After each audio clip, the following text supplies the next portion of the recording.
பகவத்கீதை யாருக்கு சொல்லப்பட்டது? அர்ஜுனனுக்கு சொல்லப்பட்டது. எங்கே சொல்லப்பட்டது? சாபாஷ். போர்க்களம்னா சரியான கலாட்டாங்க. சரியான கலாட்டா இருக்கிற அந்த பகுதியில் ஒரு குரு தன் சீடனுக்கு அறிவுரை சொல்றாங்க.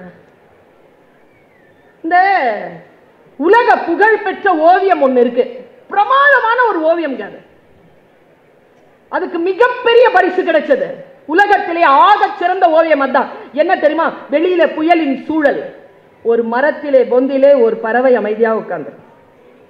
வெளியில் எவ்வளவு போராட்டம் இருந்தாலும் யார் ஒருவர் உள்ளத்திற்குள் அமைதியாக இருக்கிறார்களோ அவர்கள் தான் வாழ பிறந்தவர்கள், அவர்கள் தான் ஜெயிக்க பிறந்தவர்கள்.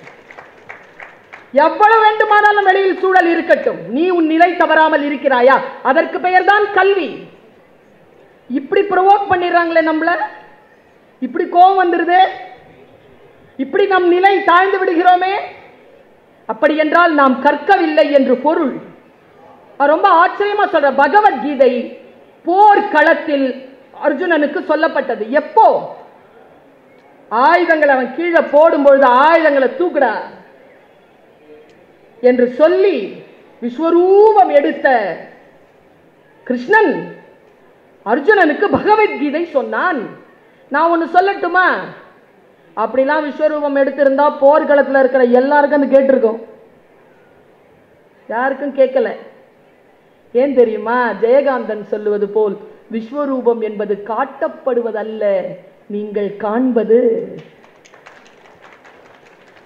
ஒருவர் சொல்லுகின்ற சொல்லை வைத்து இது குருநாதரின் சொல் என்று அவனுடைய உருவத்தை அப்படி தூக்கி பார்க்கக்கூடிய ஆளுமை யாருக்கு வருகிறதோ அவன் குருநாதரை பெறுகின்ற சீடனாகிறான். அந்த ஞான பார்வை இருந்தது அர்ஜுனனுக்கு. நான் இன்னொரு டிப்ஸ் உங்களுக்கு கொடுத்துட்டு போறேன். இன்னைக்கு நாம எல்லாம் படிக்கிற பகவத்கீதை அர்ஜுனன் நமக்கு சொன்னதா இல்ல கிருஷ்ணன் திருப்பி சொன்னாரா நமக்கு?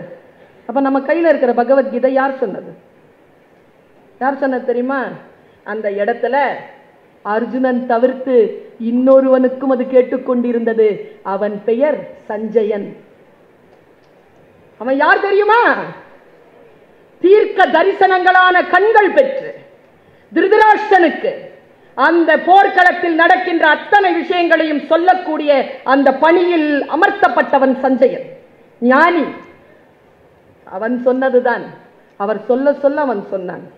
நான் ஒன்னு சொல்லட்டுமா? இந்த உலகத்துக்கு பகவத்கீதை எந்த வேலையை செய்யணுமோ அது இன்னும் செய்யாம இருக்கிறதுக்கு என்ன காரணம் தெரியுமா? ஒரே காரணம் தான். கிருஷ்ண வாயிலிருந்து டைரக்டா கேட்டா உருப்பட்டு இருப்போம். யாரோ சொல்லி யாரோ வழியா தானே வந்திருக்குது. சஞ்சயன் தானே சொன்னான். சஞ்சயன் யாருக்கு சொன்னான்? திருதராஷ்டிரனுக்கு சொன்னான். திருதராஷ்டிரனுக்கு புரிந்ததா? அர்ஜுனனுக்கு புரிந்தது போல் திருதராஷ்டிரனுக்கு புரிந்ததா? அதனால் தான் சொல்லுகிறேன், எப்பொருள் யார் யார் வாய் கேட்பினும் அப்பொருள் மெய்ப்பொருள் காண்பது அறிவு. எனக்கு தெரிஞ்சுங்க, நான் பொதுமக்களாக இருக்கக்கூடிய என் சகோதர சகோதரிகளிடத்தில் ஒரு குறைபாட்டை சொல்கிறேன். நம்மளாம் யார் பேச தெரியுமா? ரொம்ப கேட்க பழகிட்டோம். இப்போல்லாம் ரொம்ப ஆர்ப்பாட்டமா அலங்காரமா நகைச்சுவையோடு பேசினாங்கன்னா கேட்கிறோம். நான் ஒரு விஷயத்த சொல்றேன், நான் பேச்சாளர் தான். என் பேச்சு ஜெயிப்பதை விட முக்கியமானது, நான் ஆசிரியை இல்லையா, மக்கள் ஜெயிக்க வேண்டும் என்பதற்காக சொல்லுகிறேன். பேச்சாளர் ஜெயிக்க வேண்டும் என்பதற்காக சொல்ல இல்லை. ரொம்ப ஆழமான மனதில் இருந்து தூய்மையான எண்ணங்களோடு சேர்ந்து இதை சொல்லுகிறேன். சில பேருக்கு ஆர்ப்பாட்டமா பேச தெரியாதுங்க, சில பேருக்கு அலங்காரமா பேச தெரியாது, சில பேருக்கு நகைச்சுவை வராது, சைலண்டா தான் பேசுவாங்க. பைபிள் சொல்லுவது போல் காது இருக்கின்றவர்கள் கேட்டுக்கொள்ளுங்கள். அது ஆர்ப்பாட்டமாக பேசுகின்றவர்களை விட உங்கள் வாழ்க்கைக்கு தேவையான செய்திகளை அந்த மெதுவா பேசுற சொல்லிடலாம். என் பையன் சொன்னாங்க, 5 வயசுல கோபமா அடிச்ச அப்பாவை பார்த்து சொன்னான். என் பையன், கோபமா இருக்கும்போது அடிக்காதீங்கப்பா, மெதுவா தான் சொன்னான். ராத்திரி சோறு ஊட்டும் போது கேட்டேன், ஏண்டா தம்பி அப்படி சொன்னேன்னு. நான் செஞ்ச தப்புக்கு அப்பா அடிக்கலாமா, ஆனா கோபமா இருக்கும்போது கூடுதலா அடி விழுந்துருதுமா.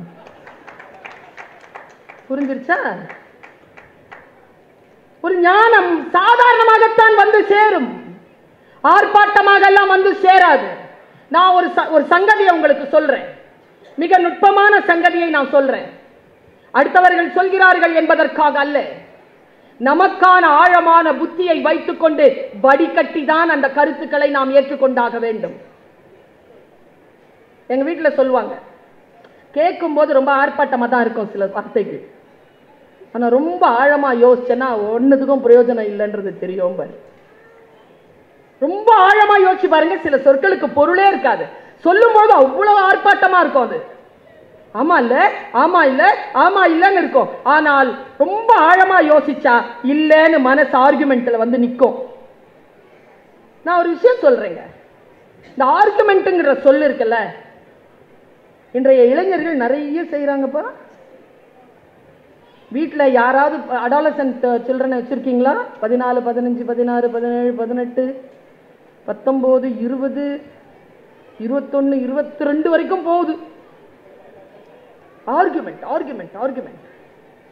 முதல்லலாம் நான் கோச்சிக்கிட்டா எங்க அம்மா சோறு தின்ன என்ன கூப்பிடவே கூப்பிடாதுங்க. 3 வேளைலாம் பட்டினி கிடந்திருக்கேன் மானத்தோட இருக்கணும்ட்டு. அப்புறமா யோசிச்சு பார்த்திருக்கேன், மானமா உயிரான்னு. உயிரோட இருந்தாதான் மானத்தோட இருக்க முடியும்னு போய் அம்மாட்ட கேட்டு சாப்பிட்டு இருக்கிறேன் நான். இன்னைக்கு விடுறோமா குழந்தைகள்? அப்படி உங்களுக்கு நான் இப்பொழுது ஒரு சிறகு தருகிறேன். இத சொல்லுங்க. இத நாம முதல்ல புரிஞ்சுக்கிட்டோம். முதல்ல நமக்கு புரியணும் சில விஷயங்கள். இந்த தலைமுறையை பார்த்து எனக்கு ரொம்ப வருத்தம். என்ன தெரியுமா? இந்த தலைமுறை தான் மூத்த தலைமுறையின் பேச்சை கேட்ட கடைசி தலைமுறை. இந்த நண்டு திண்டு வாண்டு இது பேச்சை கேட்க தொடங்கி இருக்கக்கூடிய முதல் தலைமுறை. முதல்லலாம் கேட்க மாட்டாங்க எங்க அம்மா, அடி விழும். எதையுமே கேட்டுவிட முடியாது.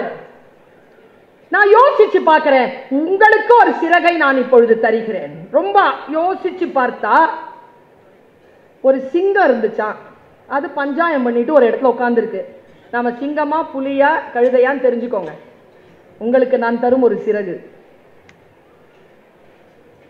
கழுதை ஒண்ணு வந்துச்சான் அந்த வழியில. அந்த கழுதைக்கு வயிறு நிறைய சாப்பிட்டுருச்சு. ஒன்னா ஆகாது,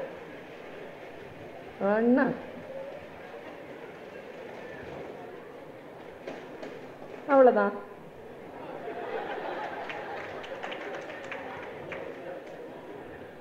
நோதலும் தனிதலும் அவற்றோர் அன்ன, சங்க இலக்கியம். நல்ல வயிறு நிறைய புல்லு சாப்பிட்டு வந்துச்சான் கழுதை.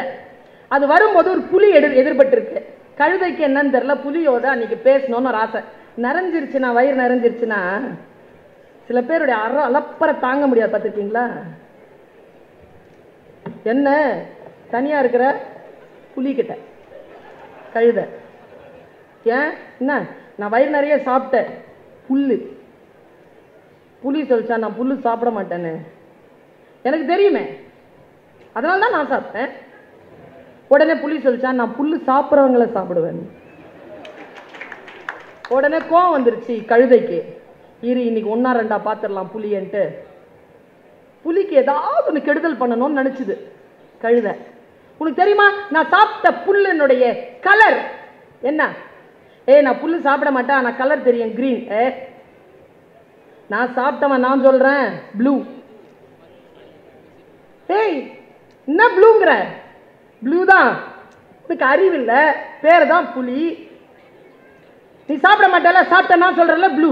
2 பேருக்கும் ஆர்குமெண்ட் ஹீட் ஆகி ரொம்ப ஹை லெவல்ல போய் சிங்கத்துக்கிட்ட பஞ்சாயத்து போயிடுச்சு.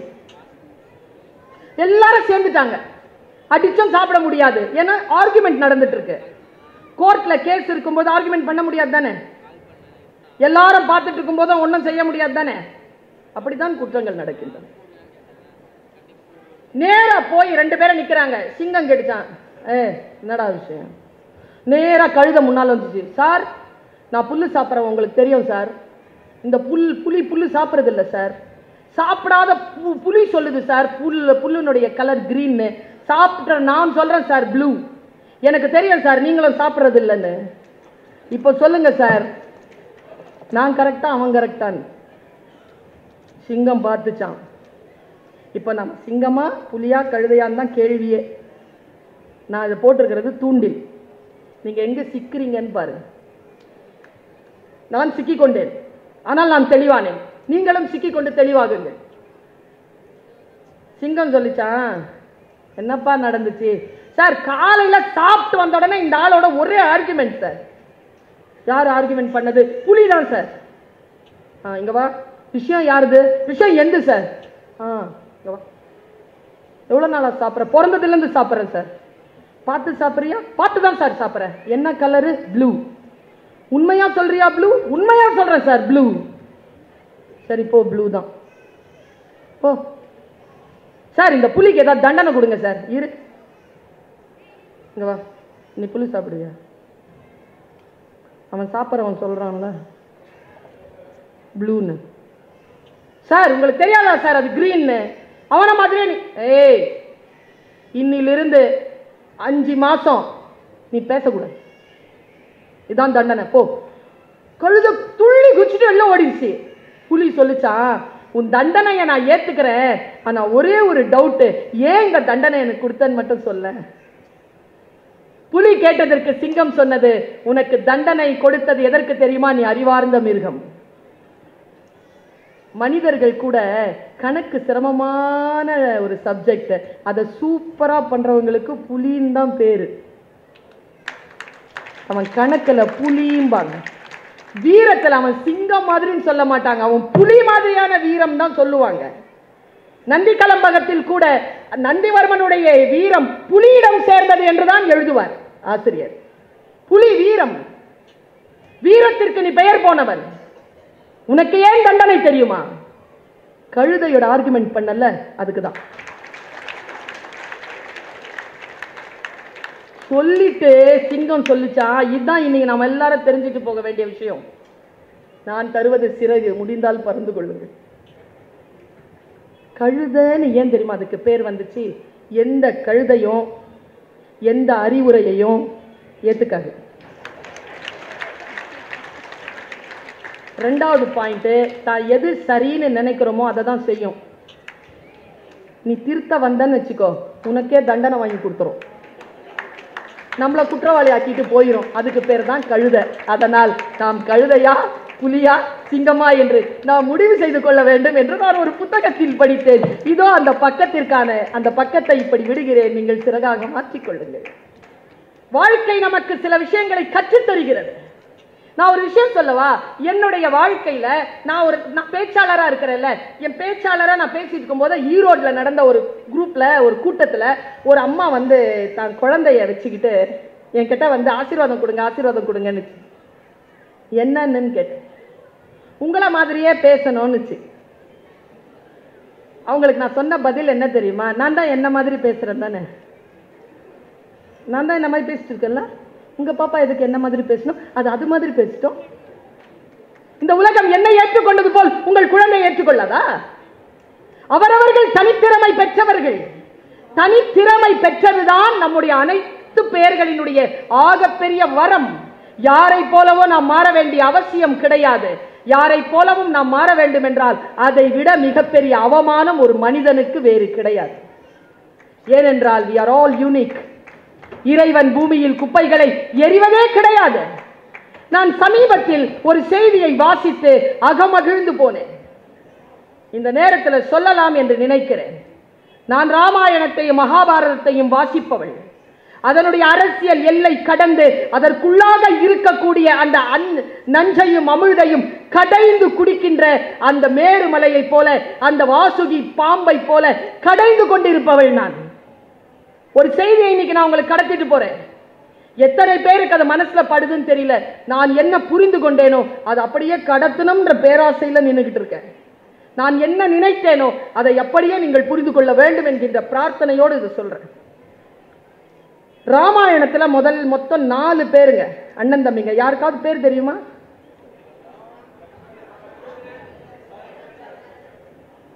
சத்ருக்னன். உண்மையா சொல்லுங்க, இந்த 4 பேர்ல யாரை பத்தி நிறைய தெரியும் நமக்கு? ஓகே, ராமனை பத்தி. அப்புறமா பரதனை பத்தி தெரியும். அப்புறம் லக்ஷ்மணனை பத்தி தெரியும். பாருங்க, 3 பேர் சொன்னோம், கடைசி ஒரு ஆள் வரவே இல்லை பாருங்க நம்ம லிஸ்ட்ல. சத்ருக்னனை பத்தி என்னங்க தெரியும் நமக்கு? யாருக்கும் இது தெரியாதுல்ல.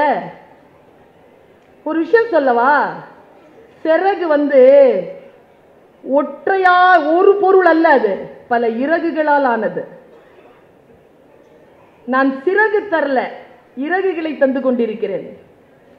நான் தருகின்ற மற்றொரு இறகு, முடிந்தால் உங்களுடைய சிறகிலே சேர்த்துக் கொள்ளுங்கள். இன்னைக்கு இளைஞர்கள் நிறைய பேர் வந்திருக்கிறீர்கள். குழந்தைகளை அழைத்து கொண்டு வந்த பெற்றோருக்கு என்னுடைய நன்றியும் அன்பும் பாராட்டும். ரொம்ப பாராட்டுங்க, ரொம்ப அன்புங்க உங்களுக்கு.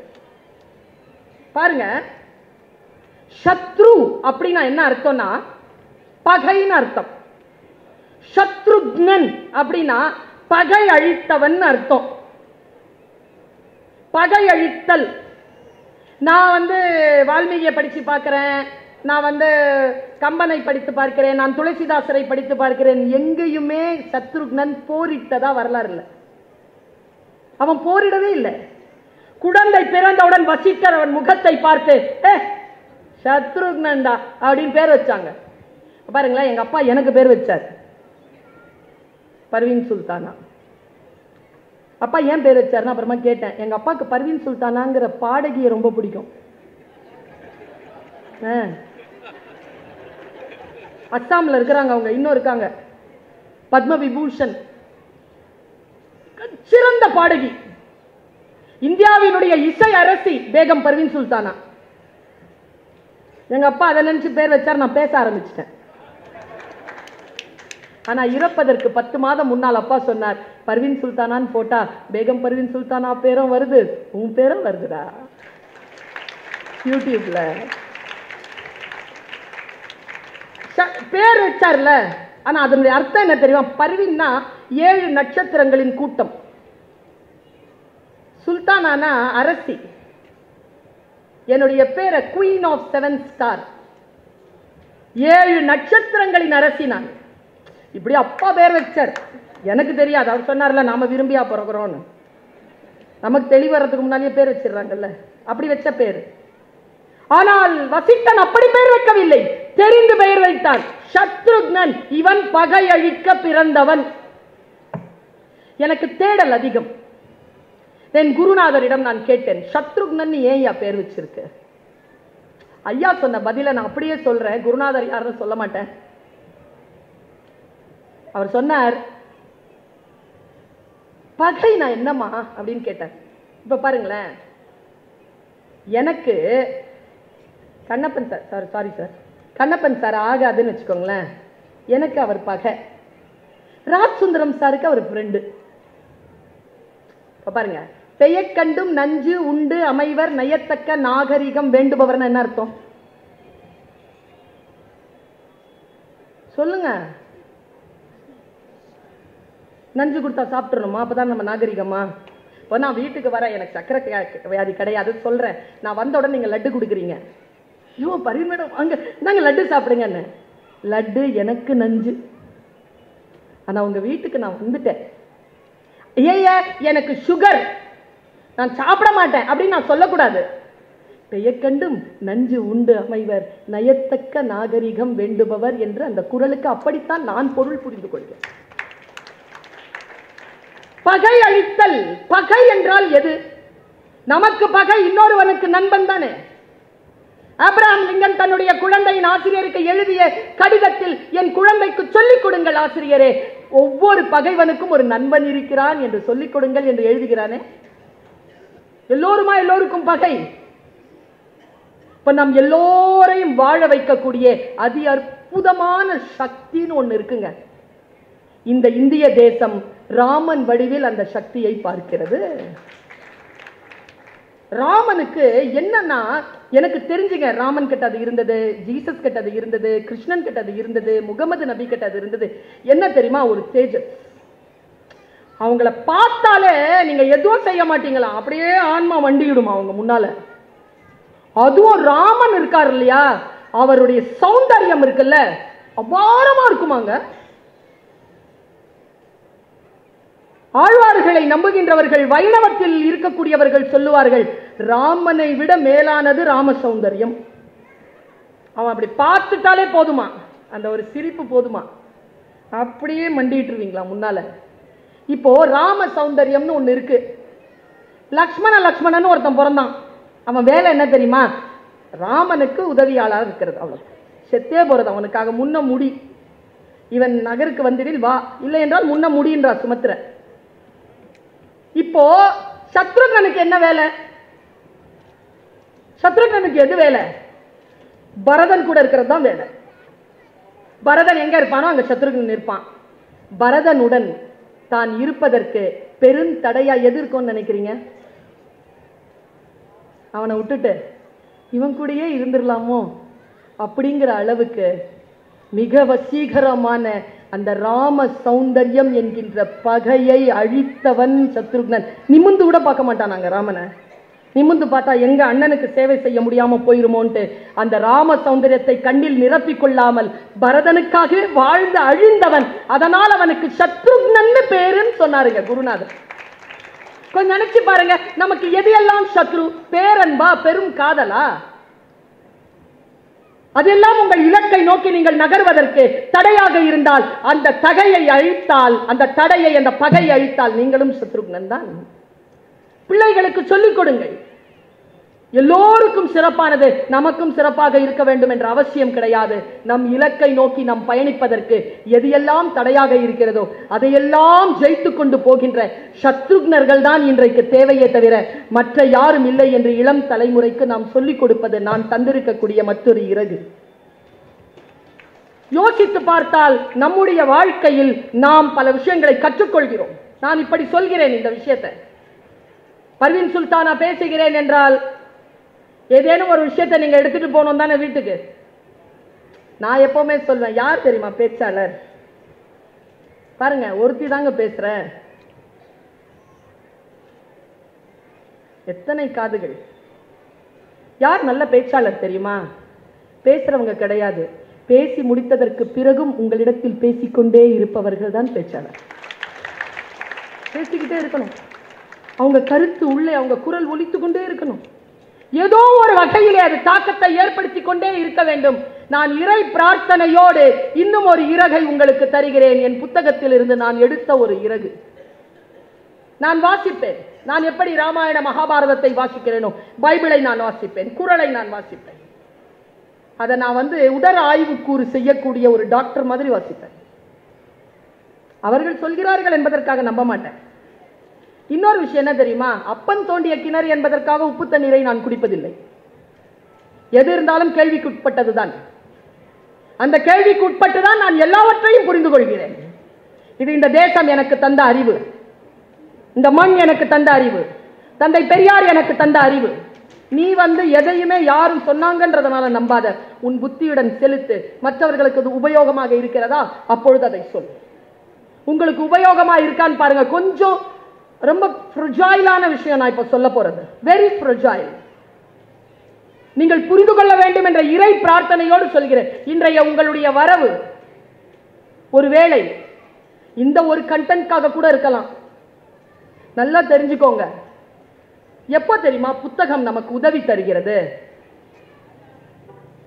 ஒரு புக்கு ஃபுல்லா படிச்சு முடிக்கும் போது நமக்கு புத்தியில எட்டுறது இல்லைங்க. 800 பக்கம் படிச்சு முடிப்பேங்க. 742வது பக்கத்தில் 3வது பத்தியில் ஒரே ஒரு வரி இருக்கோங்க, என் வாழ்க்கையை புரட்டி போடும். அதை சந்திப்பதற்குத்தான் அந்த 800 பக்கங்களை நான் வாசிக்கிறேன். ஒரு விஷயம் தாங்க. இப்பொழுது நான் பேசுகிறேன். என் பேச்சு ஒரு மணி நேரம் நடக்கிறது என்றால் 1 மணி நேரம் பேசுகின்ற என்னுடைய பேச்சு எல்லாம் புரிந்துவிட வேண்டும் என்ற பேராசை எனக்கு கிடையாது. ஒரு கருத்து போதுமானது. இங்கே இருக்கக்கூடிய நூற்றுக்கணக்கான ஆயிரக்கணக்கான மக்களுக்கு புரிந்துவிட வேண்டும் என்ற எண்ணம் என் இறை மீது நான் சாட்சியத்தோடு சொல்கிறேன் எனக்கு கிடையாது. உங்களில் யாரோ ஒருவருக்கு அது புரிந்து போனா? இந்த மூங்கில் காட்டில் ஏதோ ஒரு புல்லாங்குழல் இருக்கிறது தானே. அந்த புல்லாங்குழலை நோக்கிய பயணம் தான். பாருங்க, இந்த பிரபஞ்சம் அலாதியானதுங்க. இந்த பிரபஞ்சத்தினுடைய அந்த சக்தியை நான் என்னன்னு சொல்றதுன்னு எனக்கு தெரியல. இறை நம்பிக்கை கொண்டவள் நான். நீங்கள் இறை நம்பிக்கை கொள்ளாதவர்களாக கூட இருந்து விட்டு போங்கள். ஆனால் பிரபஞ்ச சக்தியை நீங்கள் மறுக்கவே முடியாது. மஸ்னவி படிக்கின்ற பொழுது ஜலாலுதீன் ரூமி என்னிடத்தில் பேசுகிறார். கொய்யா மரத்திலிருந்து இறங்கு, ரெண்டே கண்ணிதான்.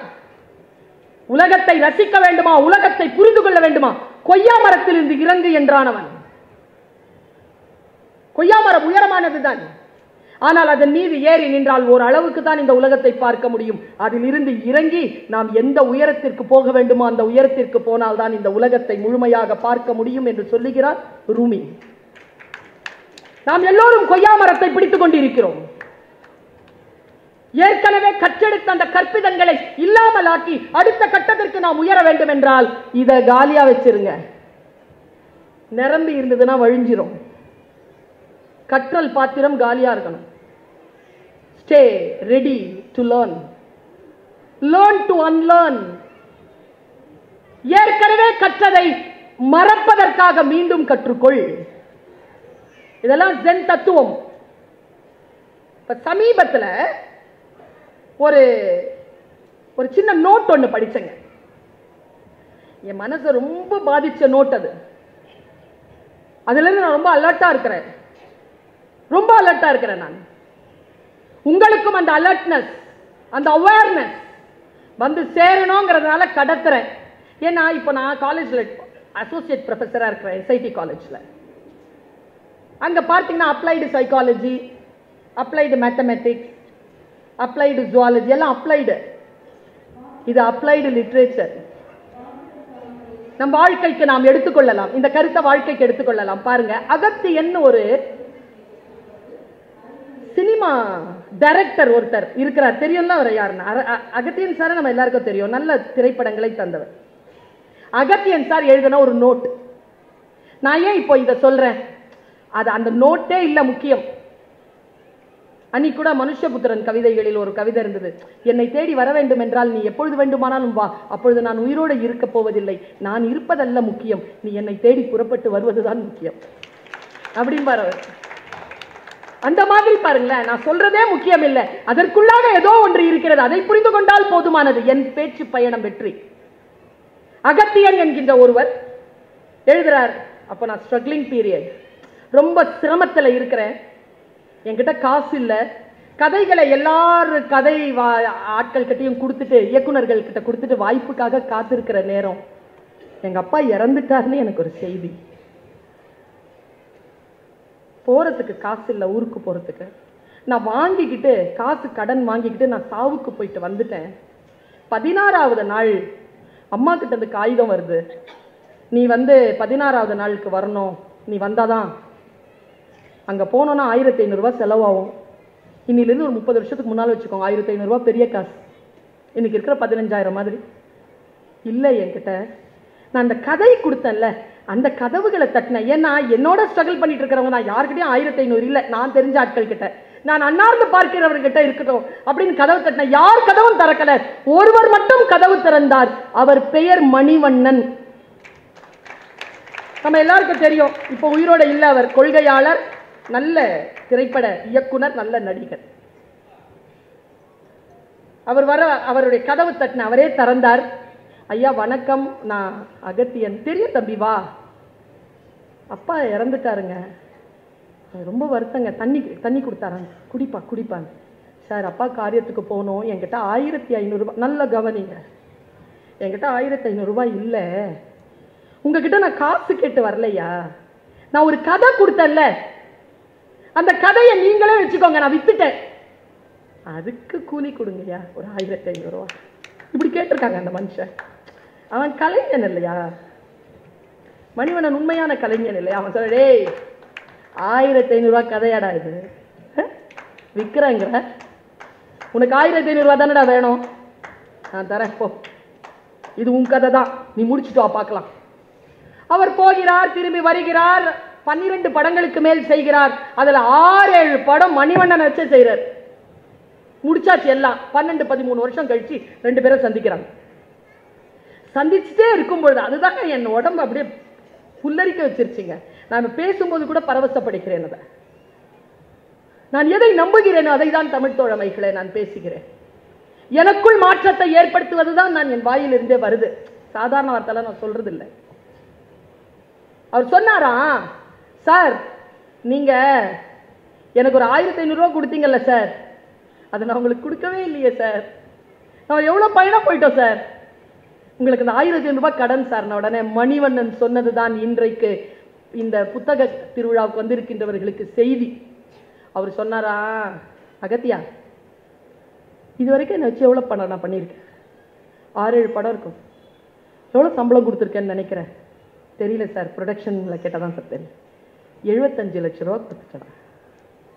அதுக்கு சார் இந்த 1500 ரூபா கடன் தானே சார்? இல்லடா, இன்னிலிருந்து ஒரு 12-13 வருஷத்துக்கு முன்னார ஒரு இளைஞன் தெரு தெருவாக தன்னுடைய அப்பாவுடைய காரியத்திற்காக போவதற்காக 1500 ரூபாய் தேடி ஒவ்வொரு கதவையும் தட்டிட்டு இருந்தான்.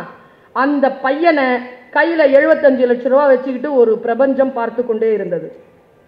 இவனுக்கு யார் அந்த 1500 ரூபாய் கொடுக்குறாங்களோ அவங்களுக்கு இந்த காசை கொடுத்துடணும் அப்படின்ட்டு இந்த பிரபஞ்சம் பார்த்துட்டு இருந்துச்சுடா.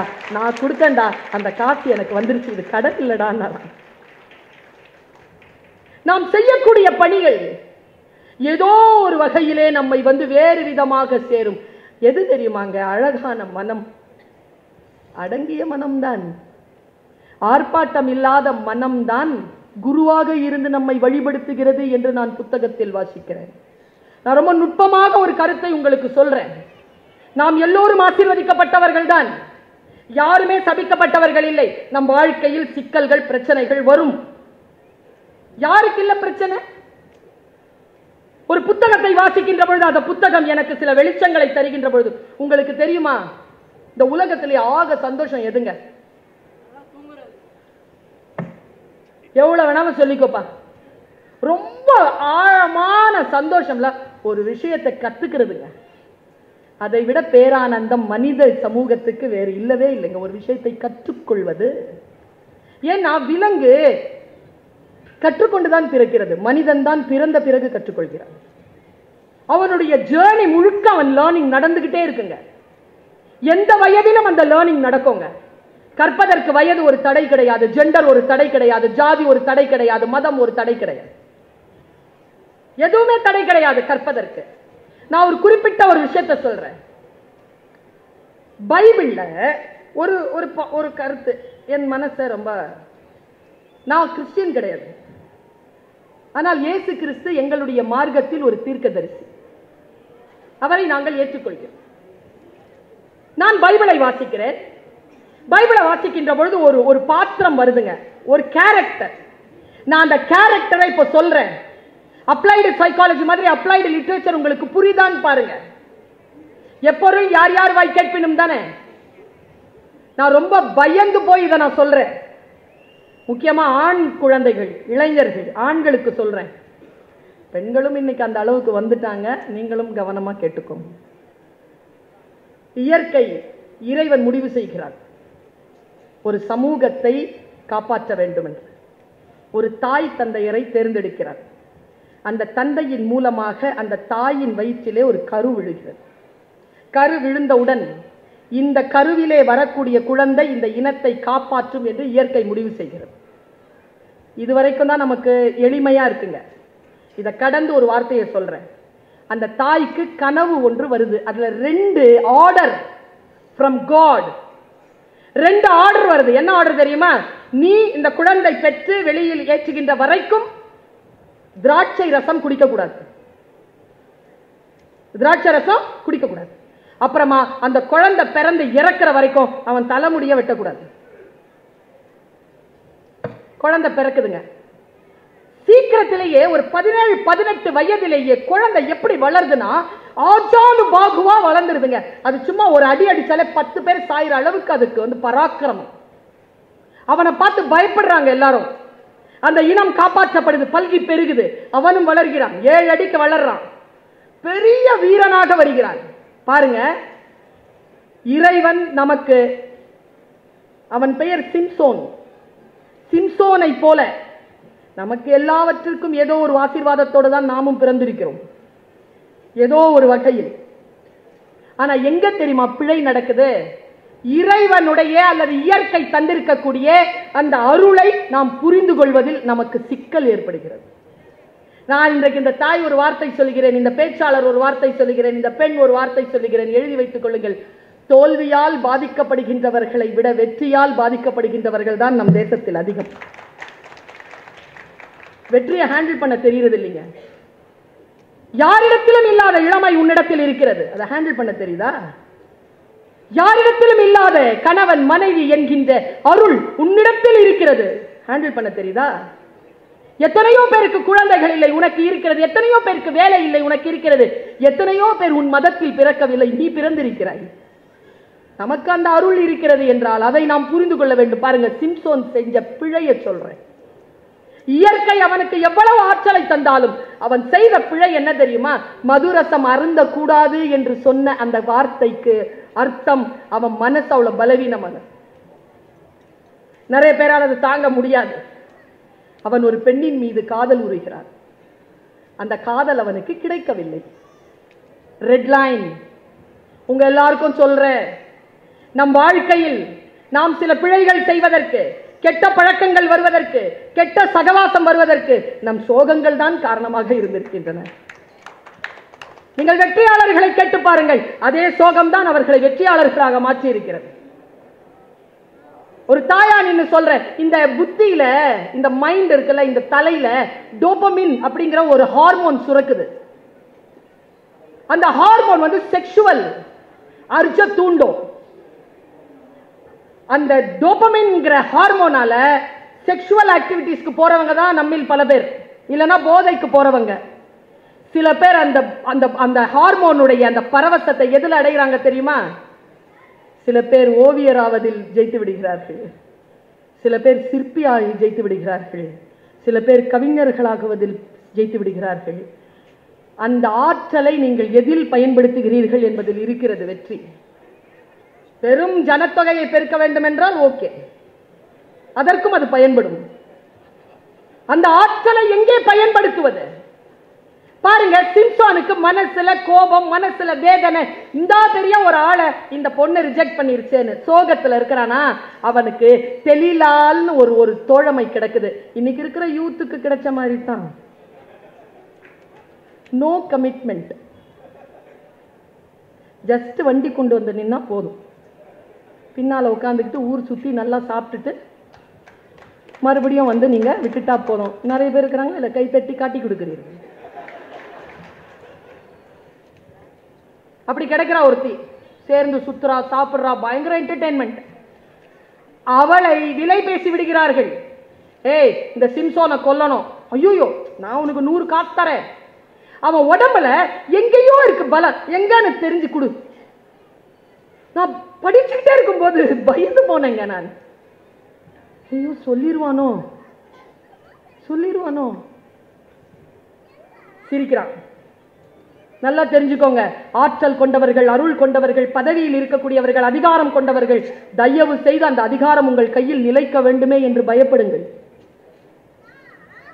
சாதாரணமாக அதன் மீது ஏறி நின்று கூத்தாட முடியாது.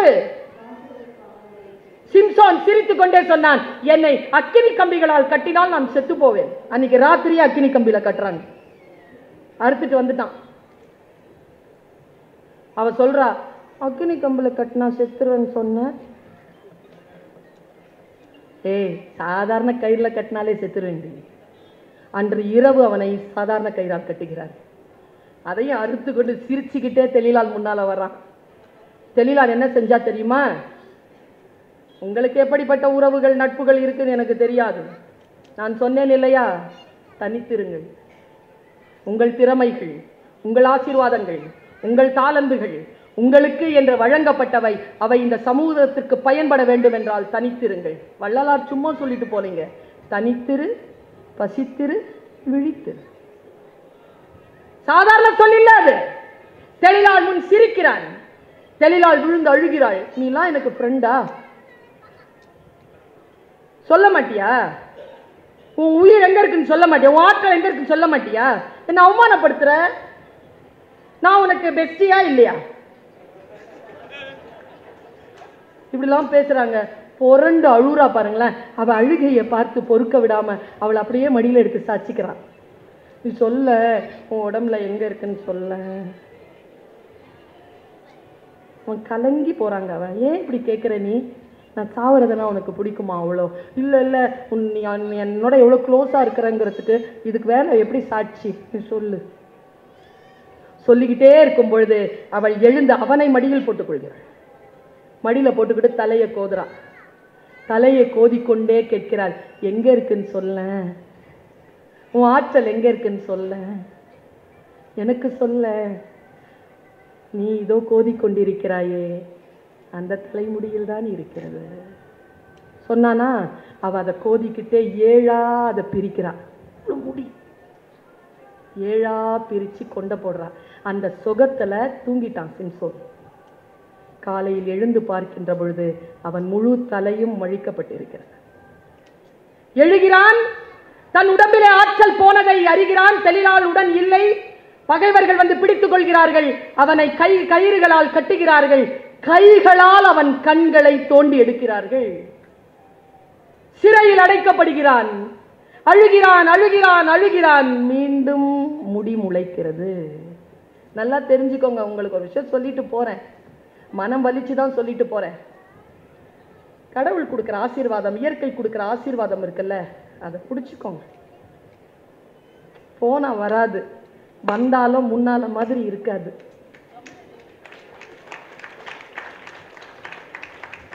அது இறை அருளாக இருந்தாலும் கூட. கண்ணை என்ன பண்ணுவான், முடிதான் வளருது, மறுபடியும் ஆற்றல் வருது, எடுத்துக்க. ஆனா அடிக்கிறாங்க, எல்லாரையும் அடிக்கிறான். ஆனா கண் இல்லைல்ல, கண் எப்படி முளைக்கும்? எல்லாரையும் அடிக்கிறான், முடியலைங்க அவனால. மறுபடியும் கட்டி போட்டுறாங்க. கடைசியா மனம் வருந்தி சிம்சோன் அந்த கயிறை அப்படியே பிடித்து இழுத்து அந்த சிறைச்சாலையில் இருக்கக்கூடிய ஆயிரக்கணக்கான குற்றவாளிகளோடு அப்படியே செத்து போனான் என்று பைபிள் சிம்சோனின் கதையை முடிக்கிறது. கடைசியாக ஒரு வரி சிம்சோனுக்காக அஞ்சலியாக செலுத்தப்படுகிறது பைபிளில். அவன் உயிரோடு இருந்து தண்டித்த தீமையை விட அவன் இறந்தபோது அவனோடு சேர்ந்து அழிந்த தீமை மிகுந்தவர்கள் அதிகம் என்று சொல்லி முடிக்கிறது. நான் இதை ஏன் உங்களுக்கு சொல்கிறேன்? அவனால் இந்த புலையூர் மரணத்தை தடுத்திருக்க முடியும். அவனிடத்தில் தான் இருந்தது, அந்த செலக்ஷன் அவன்கிட்ட தான் இருந்தது. ஆனால் அவன் செய்தானா? அவன் செய்ய இல்லை. எங்கேயோ ஒரு இடத்தில் இப்படி சொல்கிறேன், இந்த சகோதரி, யாரும் மலை தடுக்கி விழுவதே இல்லை, சிறு கல் தடுக்கித்தான் விழுந்து போகிறார்கள். அந்த மனதை, அந்த ஆற்றலை நாம் எப்படி கொள்வது, எப்படி எடுத்துக்கொள்வது? வாசிக்கின்ற பொழுது சிலது நமக்கு அறிவுரையாக திகழ்கின்றன. மனசை கொஞ்சம் லேசாக்குற மாதிரி சில கவிதைகளை சொல்லவா? ரொம்ப மனம் வந்து கனத்து போயிருக்குல்ல. சில விஷயங்கள் சொல்லுகின்ற பொழுது நம் வாழ்க்கையில் சில தவறுகள் செய்யாமல் நம்மை நாமே பார்த்து கொள்ள வேண்டும் என்கின்ற ஆர்வம் நமக்கு வருகிறதா இல்லையா? நான் ஒரு விஷயம் சொல்றேன். லிட்ரேச்சர் இருக்குல்ல, கவிதை இருக்குல்ல, பெண்களுக்கு சொல்கிறேன். கவிதையை வாசியுங்கள், புரிந்து கொள்ளுங்கள், மகிழ்ச்சி அடையுங்கள். புரிந்து கொண்டு மகிழ்ச்சி அடைகின்ற பெண்களை அவ்வளவு சீக்கிரமாக ஏமாற்ற முடியாது. கவிதைக்கு அவ்வளவு பலம் உண்டு, இலக்கியத்திற்கு அவ்வளவு ஆற்றல் உண்டு. நான் சமீபத்தில் சில ஹைக்கூ கவிதைகளை படிச்சுக்கிட்டே இருந்தேன். பிரமாதம். ஒவ்வொரு கவிதையும் எனக்கு ஒவ்வொரு விஷயங்களை சொல்லிக் கொடுக்கிறது. பாருங்க, பசித்த மீன்களுக்கு இரையாக போவதில்லை குளத்தில் மிதக்கும் நிலவு. அப்படிதானே? நேற்றைய சண்டையை மறந்து புன்னகிக்கிறது எதிர்வீட்டு குழந்தை. ஏறி போகும் எறும்பை ஆச்சரியமாக பார்த்தது ஆழ குழிக்குள் விழுந்த யானை. எனக்கு ஏதோ சொல்லித் தருகிறது. நான் யானையாக இருக்கிறதா, எறும்பா இருக்கிறதா? தூக்கத்தில் புன்னகைக்கும் குழந்தையின் முகம் கடவுளின் சாயல். ஐயோயோ, இதை நான் சொல்றேன், புரிஞ்சுக்கிட்டீங்கன்னா இன்னைக்கு ராத்திரி தூங்க மாட்டீங்க. யாசக பாடகனின் தட்டில் சில்லறை விழ தடுமாறும் பாடல். பாட்டு பாடுறான், காசு விழுந்த உடனே சுருதி போயிடுச்சு. தண்டவாளங்கள் சந்தித்துக் கொண்டன பழைய இரும்பு கடையில். இன்னைக்கு போகி இல்ல, நாளைக்கு பொங்கல். உங்களுக்கு தெரியுமா? எனக்கு தெரிந்து குடும்ப தலைவர்கள், அப்பன்மார்கள் தன் குழந்தைக்கும் மனைவிக்கும் தான் புது துணி எடுக்கிறார்களே தவிர அவர்கள் தனக்கு எடுத்துக்கொள்வதே இல்லை. சொல்லட்டுமா? எங்க அப்பா ஞாபகம் வர்றாரு எனக்கு இந்த கவிதை சொல்லும் போது. பொத்தலோடு தான் நெய்வார்களோ அப்பாக்களின் பனியன்களை, மந்தையில் இருந்து தவறி செல்லும் ஒற்றையாட்டின் பாதை சரியாக கூட இருக்கலாம். பெற்றோர்களே கவனம், உங்க வழியில உங்க குழந்தைய கூட்டிட்டு போயிடாதீங்க. போட்டோம், கண்காணித்துக் கொள்ளுங்கள்.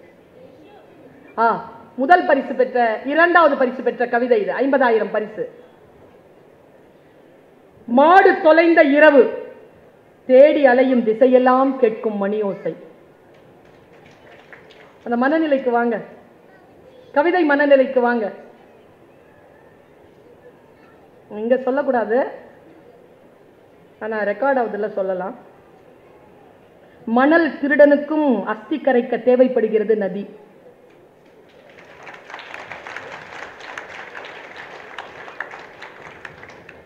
கடைசி மூச்சில் என்னையே பார்த்த ஆடு என்ன கேட்டிருக்கும்? பக்ரீத் நைட்டு, அடுத்த நாள் பக்ரீத், என்ன கேட்டிருக்கும்? கொஞ்சம் கற்பனைக்கு போங்க. மழைக்கு பின் கம்பியில் சிறிது ஓடி ஒத்திகை பார்க்கிறது துளி நதி. ரசிச்சிருக்கீங்களா? முதல்ல மழையை ரசிக்கிறோமா? அது ரசிக்க விடுறதில்லை. ஏன் விடுறதில்ல? ஏன் விடுறதில்ல? பெருமழையா? ஏரியின் தண்ணீர் வீட்டில் புகுந்தது இல்லை, ஏரி இடத்தில் வீடு புகுந்து கொண்டது. அதான் உண்மை. நான் ரொம்ப மனம் கலங்கி போன பாட்டு இது. ஒரு ஹைக்கூ. நீர் இல்லா குளத்தில் நீந்துகிறது பறவையின் நிழல். நூலருந்த பட்டம் பதற்றத்துடன் கைவிட்டுகிறது மரம். பேரன்புங்க. அடுத்து யாருக்கு பிறந்த நாள்? ஏக்கத்துடன் எதிர்பார்க்கும் காப்பக குழந்தைகள். ஏரியில் கட்டிய வீட்டில் வாழ்கிறது வாஸ்து மீன். தறி நெய்யும் ஓசையில் தெரிந்து விடுகிறது அம்மாவின் மனநிலை. அறுவடை முடித்த வயல், எதுவும் இல்லை என கைவிரித்து நிற்கும் பொம்மை. நிரம்பிய குளம், சற்றே ஓய்வெடுக்கும் கோபுர நிழல். இவ்வளவு பேரன்பு கொண்டவன் எழுதியிருப்பான் இத. எவ்வளவு காலமா நிக்குது அந்த கோபுரம். கொஞ்சம் இதுதான் ஃபர்ஸ்ட் பிரைஸ், 1 லட்சம் ரூபாய் பிரைஸ் வாங்கின கவிதை. வாடியது கொக்கு, ஓடியதெல்லாம் ஜோடி மீன்கள். தனித்தனியா போயிருந்தா கொத்தி சாப்பிட்டு இருக்கோம், ஜோடி ஜோடியா போகுது.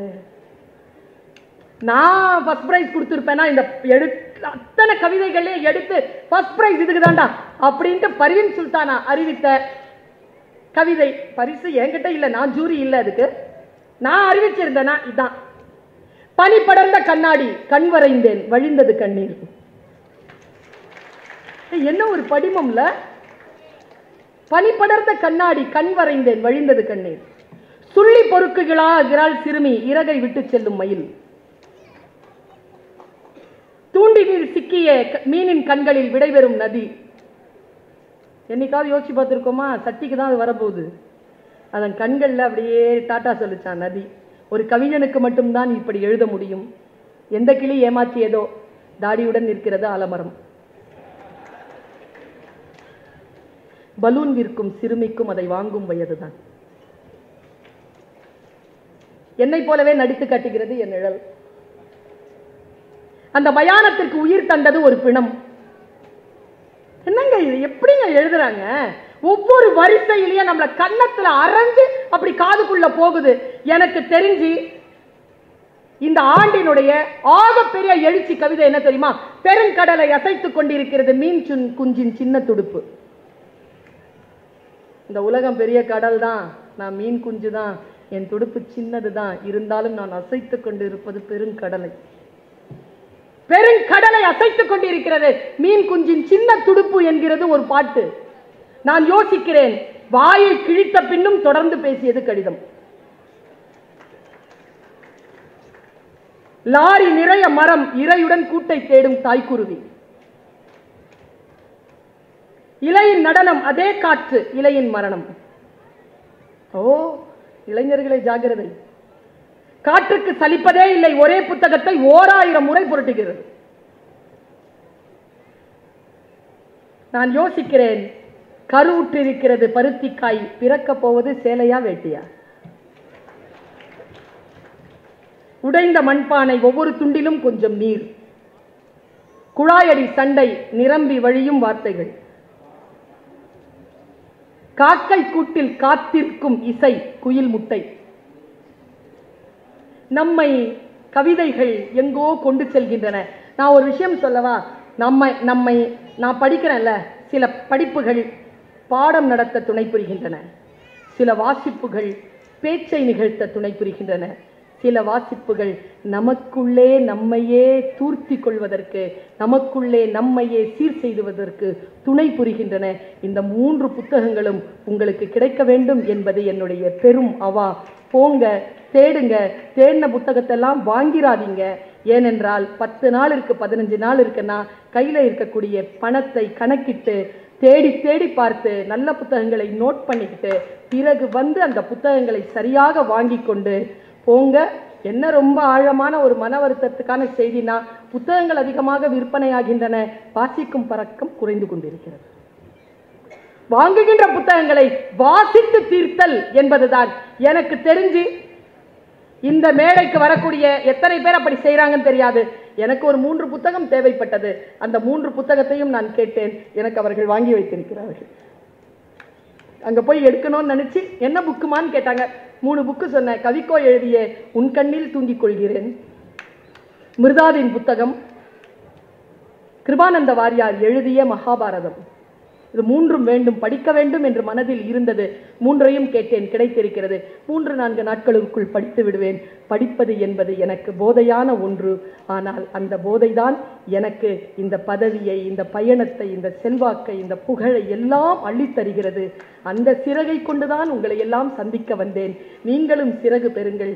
சிட்டுக்குருவியாகத்தான் என் வாழ்க்கையை தொடங்கினேன். இன்றைக்கு நான் சிறகு விரித்து பறந்து கொண்டிருக்கக்கூடிய ராஜாளியாக இருக்கிறேன். வாருங்கள், சிறகை விரியுங்கள், பறப்போம். வானம் காத்திருக்கிறது. மீண்டும் சந்திப்போம். நன்றி, வணக்கம். ஏன்னா ஒருத்தர்கிட்ட தான் கேட்டேன், ஆனால் மீம்ஸ் தான் வந்தது.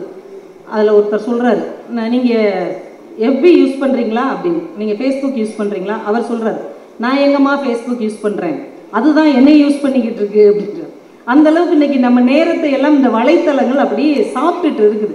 சும்மா அதில் போய் ஒரு போஸ்டிங் போட்டுட்டு வரலான்னு உள்ளே போனால் 1 மணி நேரம் கழித்து தான் வெளியில் வர்ற அளவுக்கு அது ஏதோ நம்மளை ஒரு அடிமைப்படுத்தி கொண்டிருக்கிற இந்த நேரத்தில் நம்ம வெளியில் புத்தகங்களை கையில் எடுத்து பார்ப்பதற்கும் இடையே மாலை நேரத்தில் இப்படி உலா வருவதற்குமான ஒரு வாய்ப்பு பார்ப்பதற்கே மகிழ்ச்சியாக இருக்கிறது. ஏன்னா இன்றைக்கி எல்லாமே மீம்ஸ் பார்த்து தான் தெரிஞ்சுக்கிற அளவுக்கு காலம் மாறிடுச்சு. ஒரு 10-15 நாளைக்கு முன்னாடி புடவை தினம் அப்படின்னு ஒன்று வந்திருக்குது போல், அதே மீம்ஸ் பார்த்து தான் நம்ம தெரிஞ்சுக்கிறோம். அதில் ஒரு மீம்ஸ் ஒரு இளைஞன் போட்டு விட்டுருக்கிறாரு. பார்வதியும் பரமசிவனும் ஒரு புடவை கடைக்கு வர்றாங்க. பார்வதி புடவை செலக்ட் பண்ண போயிருக்கிறாங்க. சிவபெருமான் இப்படி கன்னத்தில் கை வச்சு உட்காந்துருக்கிறார். அதுக்கு கீழே ஒரு வாசகம் போட்டிருக்கிறாங்க, சிவனே ஆனாலும் மனைவி புடவை எடுக்க போனால் சிவனேன்னு தான் உட்காந்துருக்கணும். இன்னைக்கு எல்லாமே மீம்ஸ் மயமாக மாறிவிட்டது. நல்லது கெட்டது, கோபம், ஆக்ரோஷம், உணர்வுகள், காதல் எல்லாமே மீம்ஸ் வழியாகத்தான் நம்ம தெரிந்து கொள்ள வேண்டி இருக்கிறதை தவிர நாமளா ஒரு விஷயத்தை கையில் எடுத்து படித்து உணர்ந்து கொள்ளுகிற ஒரு சூழல் குறைந்து கொண்டிருக்கிற ஒரு நேரத்தில் இந்த புத்தக திருவிழா நம்ம எல்லாம் கொஞ்சம் மலர்ச்சியாகவும் கொஞ்சம் உணர்வு பூர்வமாகவும் மாற்றி இருக்கிறது அப்படிங்கிறது ஒரு மாற்ற முடியாத உண்மை. நம்முடைய அன்றாட அலுப்புகளில் இருந்து நம்மை கொஞ்சம் விலகி நிதானமாக நடைபோட இந்த புத்தகங்கள் எல்லாம் நமக்கு துணையாக இருக்கிறது. இந்த புத்தகம் என்ன செய்யும், இந்த இலக்கியம் என்ன செய்யும் அப்படிங்கிற கேள்விக்கு ஜெயகாந்தன் அவர்கள் ரொம்ப எளிமையா ரொம்ப அழகான ஒரு வார்த்தை சொல்வார். இதயமே இல்லாத இந்த சமூகத்திற்கு இதயமாக இருப்பதுதான் இலக்கியம் என்று ஜெயகாந்தன் அவர்கள் பதிவு செய்தார். நீங்க புத்தகம், இந்த உணர்வு, இலக்கியம் இதெல்லாம் கழிச்சிட்டீங்கன்னு வைங்களேன், நமக்கும் மிருகங்களுக்கும் எந்த வித்தியாசமும் கிடையாது. அதுவும் சாப்பிடும், அது ஒரு வாழ்க்கை நடத்தும், இனப்பெருக்கம் செய்யும், அப்படியே போயிடும். அதே மாதிரி தான் மனித வாழ்க்கையும் ஆகி இருக்கும். ஆனால் தன்னுடைய 6வது அறிவு என்கின்ற பகுத்தறிவை பயன்படுத்தி அவனுடைய சிந்தனைகளை, உணர்வுகளை, உணர்ச்சிகளை, காதலை, கோபத்தை, அழுகையை, கண்ணீரை அவன் புத்தகமாக மாற்றி இலக்கியமாக, காப்பியமாக, நாவலாக மாற்றிய பின் தான் இந்த சமூகத்திற்கும் கொஞ்சம் இதயம் இருக்கிறது என்பதை உணர்வதற்கு ஒரு வாய்ப்பு கிடைத்திருக்கிறது என்று ஜெயகாந்தன் இந்த புத்தகத்தை பற்றி ரொம்ப அழகாக சொல்வார்.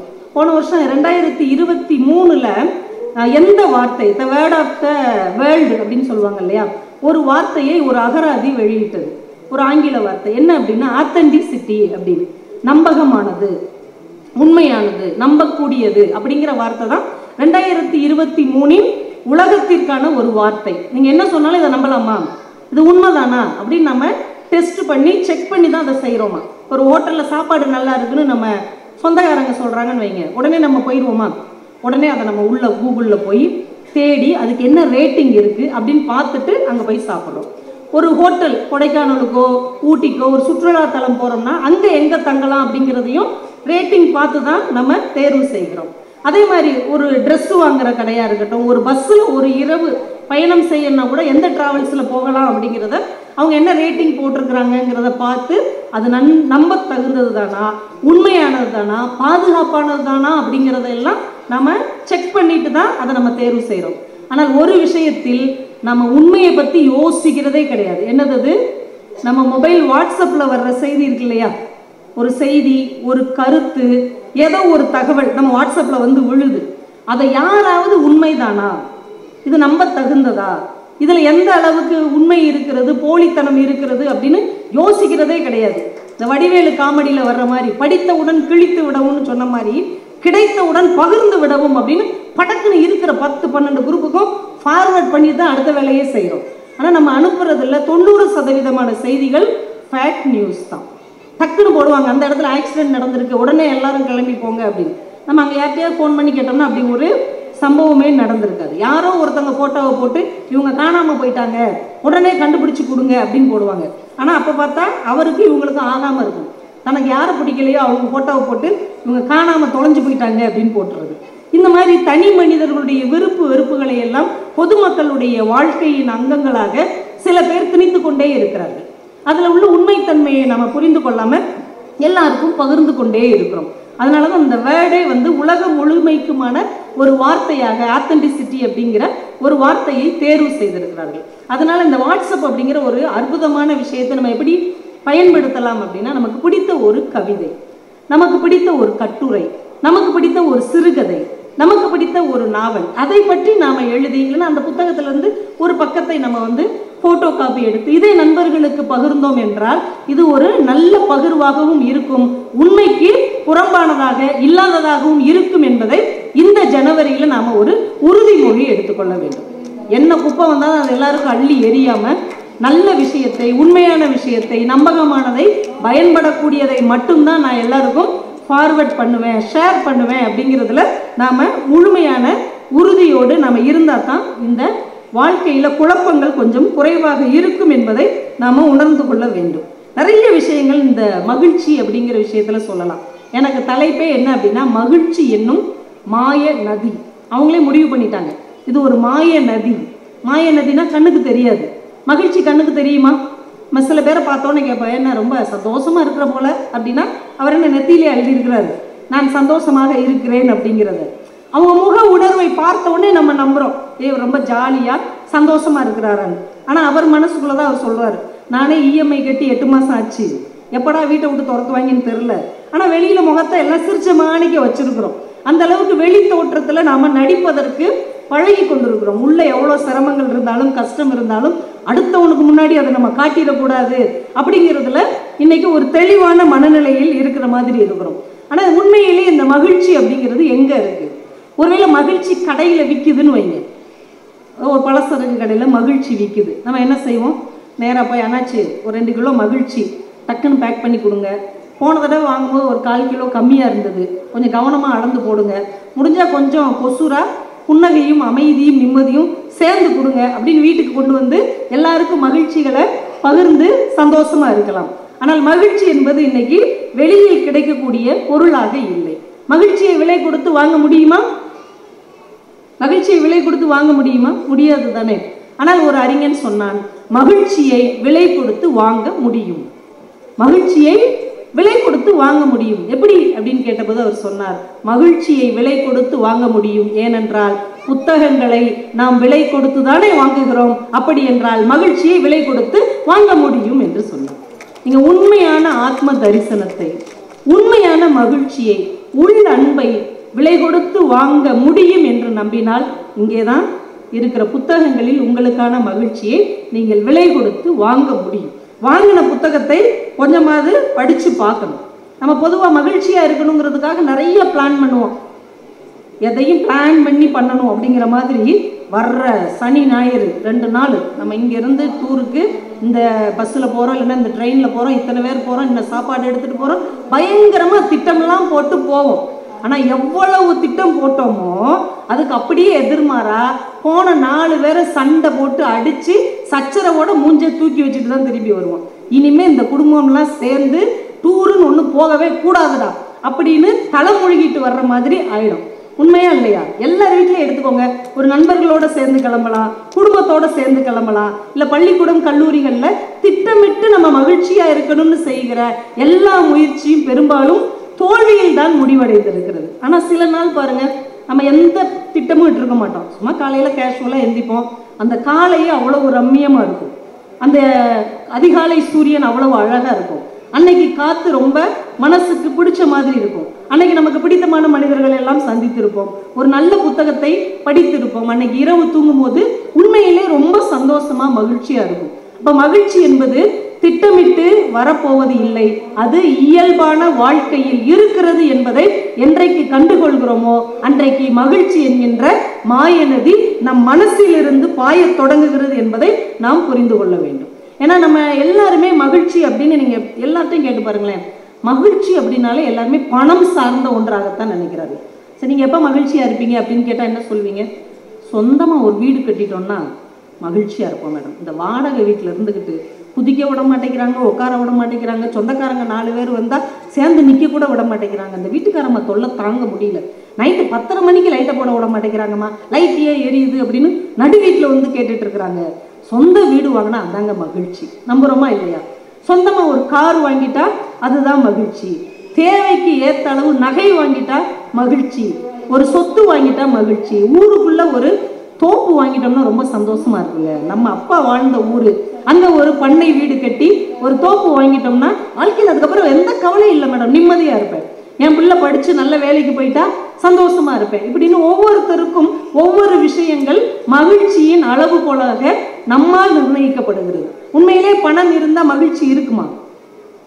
பணம் இருந்தா மகிழ்ச்சி கிடைச்சிருமா? இப்ப நம்ம பேசின எல்லாமே பணத்தை அடிப்படையாக கொண்டதுதான். அது நகையா இருக்கட்டும், சொத்தாக இருக்கட்டும், வீடா இருக்கட்டும், எல்லாமே பணத்தை அடிப்படையாக கொண்டதுதான். ஆனால் பணத்தை அடிப்படையாக கொண்டு மகிழ்ச்சி கிடைக்கிறதா? உடனே கேட்கிறேன், கிடைக்கிறதா? நம்ம எல்லாருக்குமே விமானத்துல போறதுங்கிறது ஒரு பெரிய ஆசை, ஒரு கனவு. கிராமத்துல வாழ்றவங்களுக்கு அதுதான் பெரிய லட்சியம். ஏரோப்ளைனை பக்கத்துல பார்க்க மாட்டோமான்னு ஏங்குற மனிதர்கள் எத்தனையோ பேர் இருக்கிறாங்க இல்லையா? ஆனா ஒரு ஏர்லைன்ஸுடைய ஓனரே என்ன சொல்றாரு? அவர் தானங்க பெரிய பணக்காரரா இருப்பாரு. ஆனா அவர் என்ன சொல்றாரு? இந்த ஜெயிலே நான் செத்து போயிட்டேன்னா அதான் எனக்கு நிம்மதிங்கிறாரு. அப்ப பணம் இருக்கிறவர்களுக்கும் 1008 பிரச்சனை இருக்கிறது, அவர்களும் மகிழ்ச்சியாக இல்லை. அப்ப நம்ம தான் கற்பனை பண்ணிட்டு இருக்கிறோம், பணம் இருக்கிறவங்க, பணக்காரங்க, நிறைய சொத்து உள்ளவங்க, மிகப்பெரிய நிறுவனங்களில் தலைவர்கள் எல்லாம் மகிழ்ச்சியாக இருக்கிறார்கள், நம்மள மாதிரி சம்பளம் வாங்குறவங்க தான் கஷ்டப்படுறோம் அப்படின்னு நாம நினைச்சிட்டு இருக்கிறோம். உண்மை அது இல்லை. ஒரு மாச சம்பளத்துக்கு கஷ்டப்பட்டு வேலை பார்த்தாலும் கூட மாசத்துல ஒரு 10 நாளாவது நமக்கு கிடைக்கிற நிம்மதி கோடீஸ்வரராக இருக்கிற அவர்களுக்கு நிச்சயமாக இல்லை என்பதுதான் உண்மை. தான் உண்மை. ஒரு கணித பேராசிரியர் தன்னுடைய மாணவர்கிட்ட ஒரு நாள் பேசிட்டு இருக்கிறார். இந்த உலகமே எதையோ தேடி ஓடிக்கிட்டே இருக்கு, ஆனா எனக்கு ஒரு விஷயம் நல்லா புரியுது தம்பி. இந்த உலகத்துல யார் அதிகமா பணம் வச்சிருக்கிறானோ, உலகத்திலே யார் அதிக பணம் வச்சிருக்கிறானோ அவனும் தன் கையில ஒத்த பைசா கூட பணமே இல்லாம ஒருத்தன் இருப்பான்ல, இந்த 2 பேரும் ஏதோ ஒரு நேர்கோட்டில் ஒன்றுதான். ஏதோ ஒரு நேர்கோட்டில் இவர்கள் ஒன்று சேரத்தான் செய்கிறார்கள், 2 பேரும் சமந்தான் அப்படின்னார். அவனுக்கு ரொம்ப ஆச்சரியமா போச்சு. அவன் கணித வடிவிலேயே கேட்டான், ஐயா நீங்க சொல்றது எப்படி இருக்கு அப்படின்னா, எல்லையே இல்லாததை நம்ம மேத்ஸ்ல இன்ஃபினிட்டின்னு சொல்லுவோம், ஒண்ணுமே இல்லாததை ஜீரோன்னு சொல்லுவோம். நீங்க சொல்றது எப்படி இருக்குன்னா இன்ஃபினிட்டியும் ஜீரோவும் சமம்னு சொல்ற மாதிரி இருக்கு அப்படின்னு இருக்கிறான். சிரிச்சுக்கிட்டே சொன்னார். அது கரெக்ட் தான். இன்ஃபினிட்டியும் ஜீரோவும் ஏதோ ஒரு புள்ளியில் ஒன்றாக சந்தித்து கொள்ளத்தான் செய்கிறது அப்படின்னார்.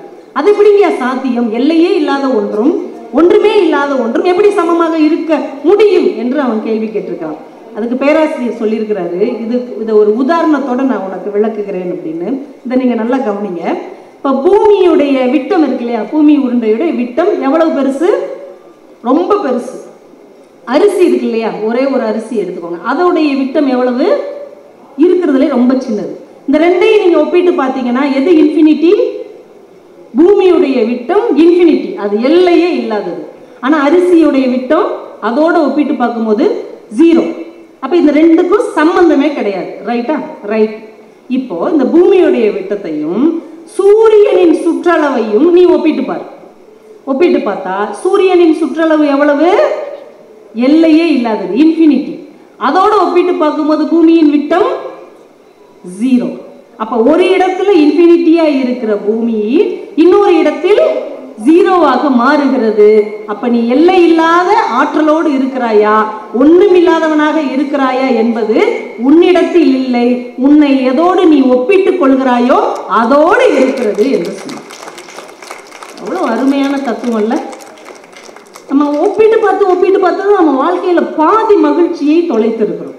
நீங்க யாரோடு உங்களை ஒப்பிட்டு பார்க்கிறீர்கள் என்பதில் தான் நீங்கள் இன்ஃபினிட்டியா ஜீரோவா என்பது இருக்கிறது. இதை சொல்லிட்டு அந்த கணித பேராசிரியர் சொல்றார், உலகத்தின் மிகப்பெரிய பணக்காரனை பணத்தோடு ஒப்பிட்டு பார்த்தால் ஒரு பணமும் இல்லாதவன் ஜீரோ, அவன் இன்ஃபினிட்டி. ஆனால் இந்த ஒரு பணமும் இல்லாதவன் படுத்த உடனே தூங்கி போகிற நிம்மதின்னு ஒண்ணு இருக்கு இல்லையா, அதோடு ஒப்பிட்டு பார்த்தால் இவன் இன்ஃபினிட்டியாக இருக்கிறான், உலக பணக்காரன் ஜீரோவாக மாறி விடுகிறான். அப்ப எந்த தத்துவத்தில், எந்த இடத்தில் நீங்கள் யாரோடு உங்களை ஒப்பிட்டு பார்க்கிறீர்கள் என்பதில் தான் உங்களுடைய மகிழ்ச்சியும் நிம்மதியும் இருக்கிறது அப்படிங்கிறத நாம தான் அளவுகோல் தேர்ந்தெடுக்க வேண்டுமே தவிர இன்னொருவரை வைத்து நமக்கான அளவுகோலை ஒருபோதும் நாம தீர்மானிக்க கூடாது. இதுல முடிவு பண்ணிட்டோம்னா நிம்மதியா இருக்கலாம். மகிழ்ச்சிங்கிறது நம்முடைய மனதின் நிறைவில் இருக்கிறது, நிறைய பொருளில் இல்லை, நம் மனதின் நிறைவில் இருக்கிறது. அப்படின்னு பார்த்தீங்கன்னா நாம மகிழ்ச்சியானவர்கள் தான். நம்ம தமிழ் புலவர்களை பத்தி உங்களுக்கு எல்லாம் தெரியும். யாருமே பெரிய கோடீஸ்வரனோ லட்சாதிபதியோ கிடையாது. எல்லாரும் அன்றாட சாப்பாட்டுக்கே கஷ்டப்பட்டவங்க தான் நம்ம ஆளுகள்லாம், நம்ம தமிழ் புலவர்கள்லாம்.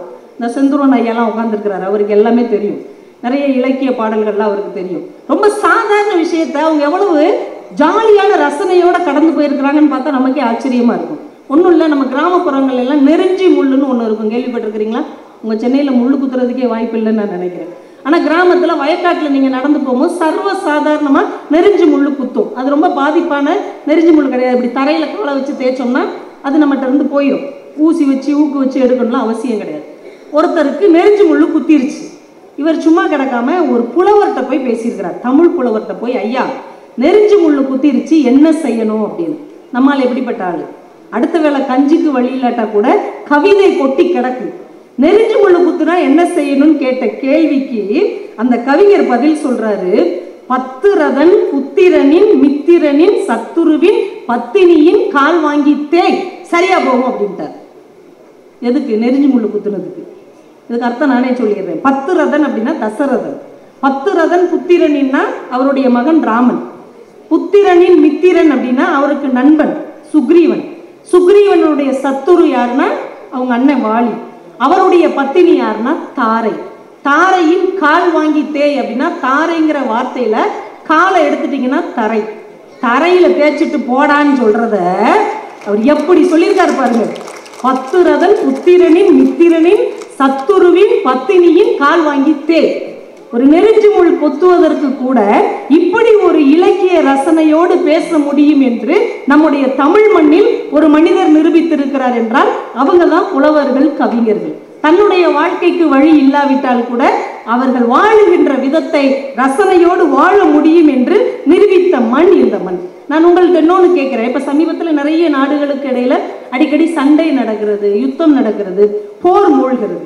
ஒரு நாட்டுக்கு இடையில சண்டை நடக்குதுன்னு வைங்க. ஏன்னா அந்த காலத்துல நம்ம தமிழ் மன்னர்கள் சண்டைக்கு போறாங்கன்னு வைங்க, போருக்கு போறாங்கன்னா அவங்களுக்கு என்ன வேணும்? போருக்கு போறவங்களுக்கு என்ன படை வேணும்? யானைப்படை, குதிரைப்படை, காலாட்படை, வாள்படை, இதெல்லாம் வேணும் இல்லையா? ஒரு புறப்பாட்டு சொல்லுகிறது, இத்தனை படை இருந்தாலும் ஒரு நாட்டின் மேல் யுத்தம் செய்து போகிற ஒரு அரசனுக்கு என்ன வேண்டும் தெரியுமா? அறம் வேண்டும். எவ்வளவு பெரிய சிந்தனை நீங்க யோசிச்சு பாருங்க. அறநெறி முதற்றே அரசின் கொற்றம். அவன் சண்டை போட்டு ஒரு நாட்டுக்கு போறான்னா அவன் பக்கம் நியாயம் இருக்க வேண்டும், அவன் பக்கம் தர்மம் இருக்க வேண்டும். என்கிட்ட படைபலம் இருக்கிறது, பணபலம் இருக்கிறது என்பதற்காக எளிய ஒருவனின் மேல் நான் போர் செய்து விட்டு போய்விடக் கூடாது.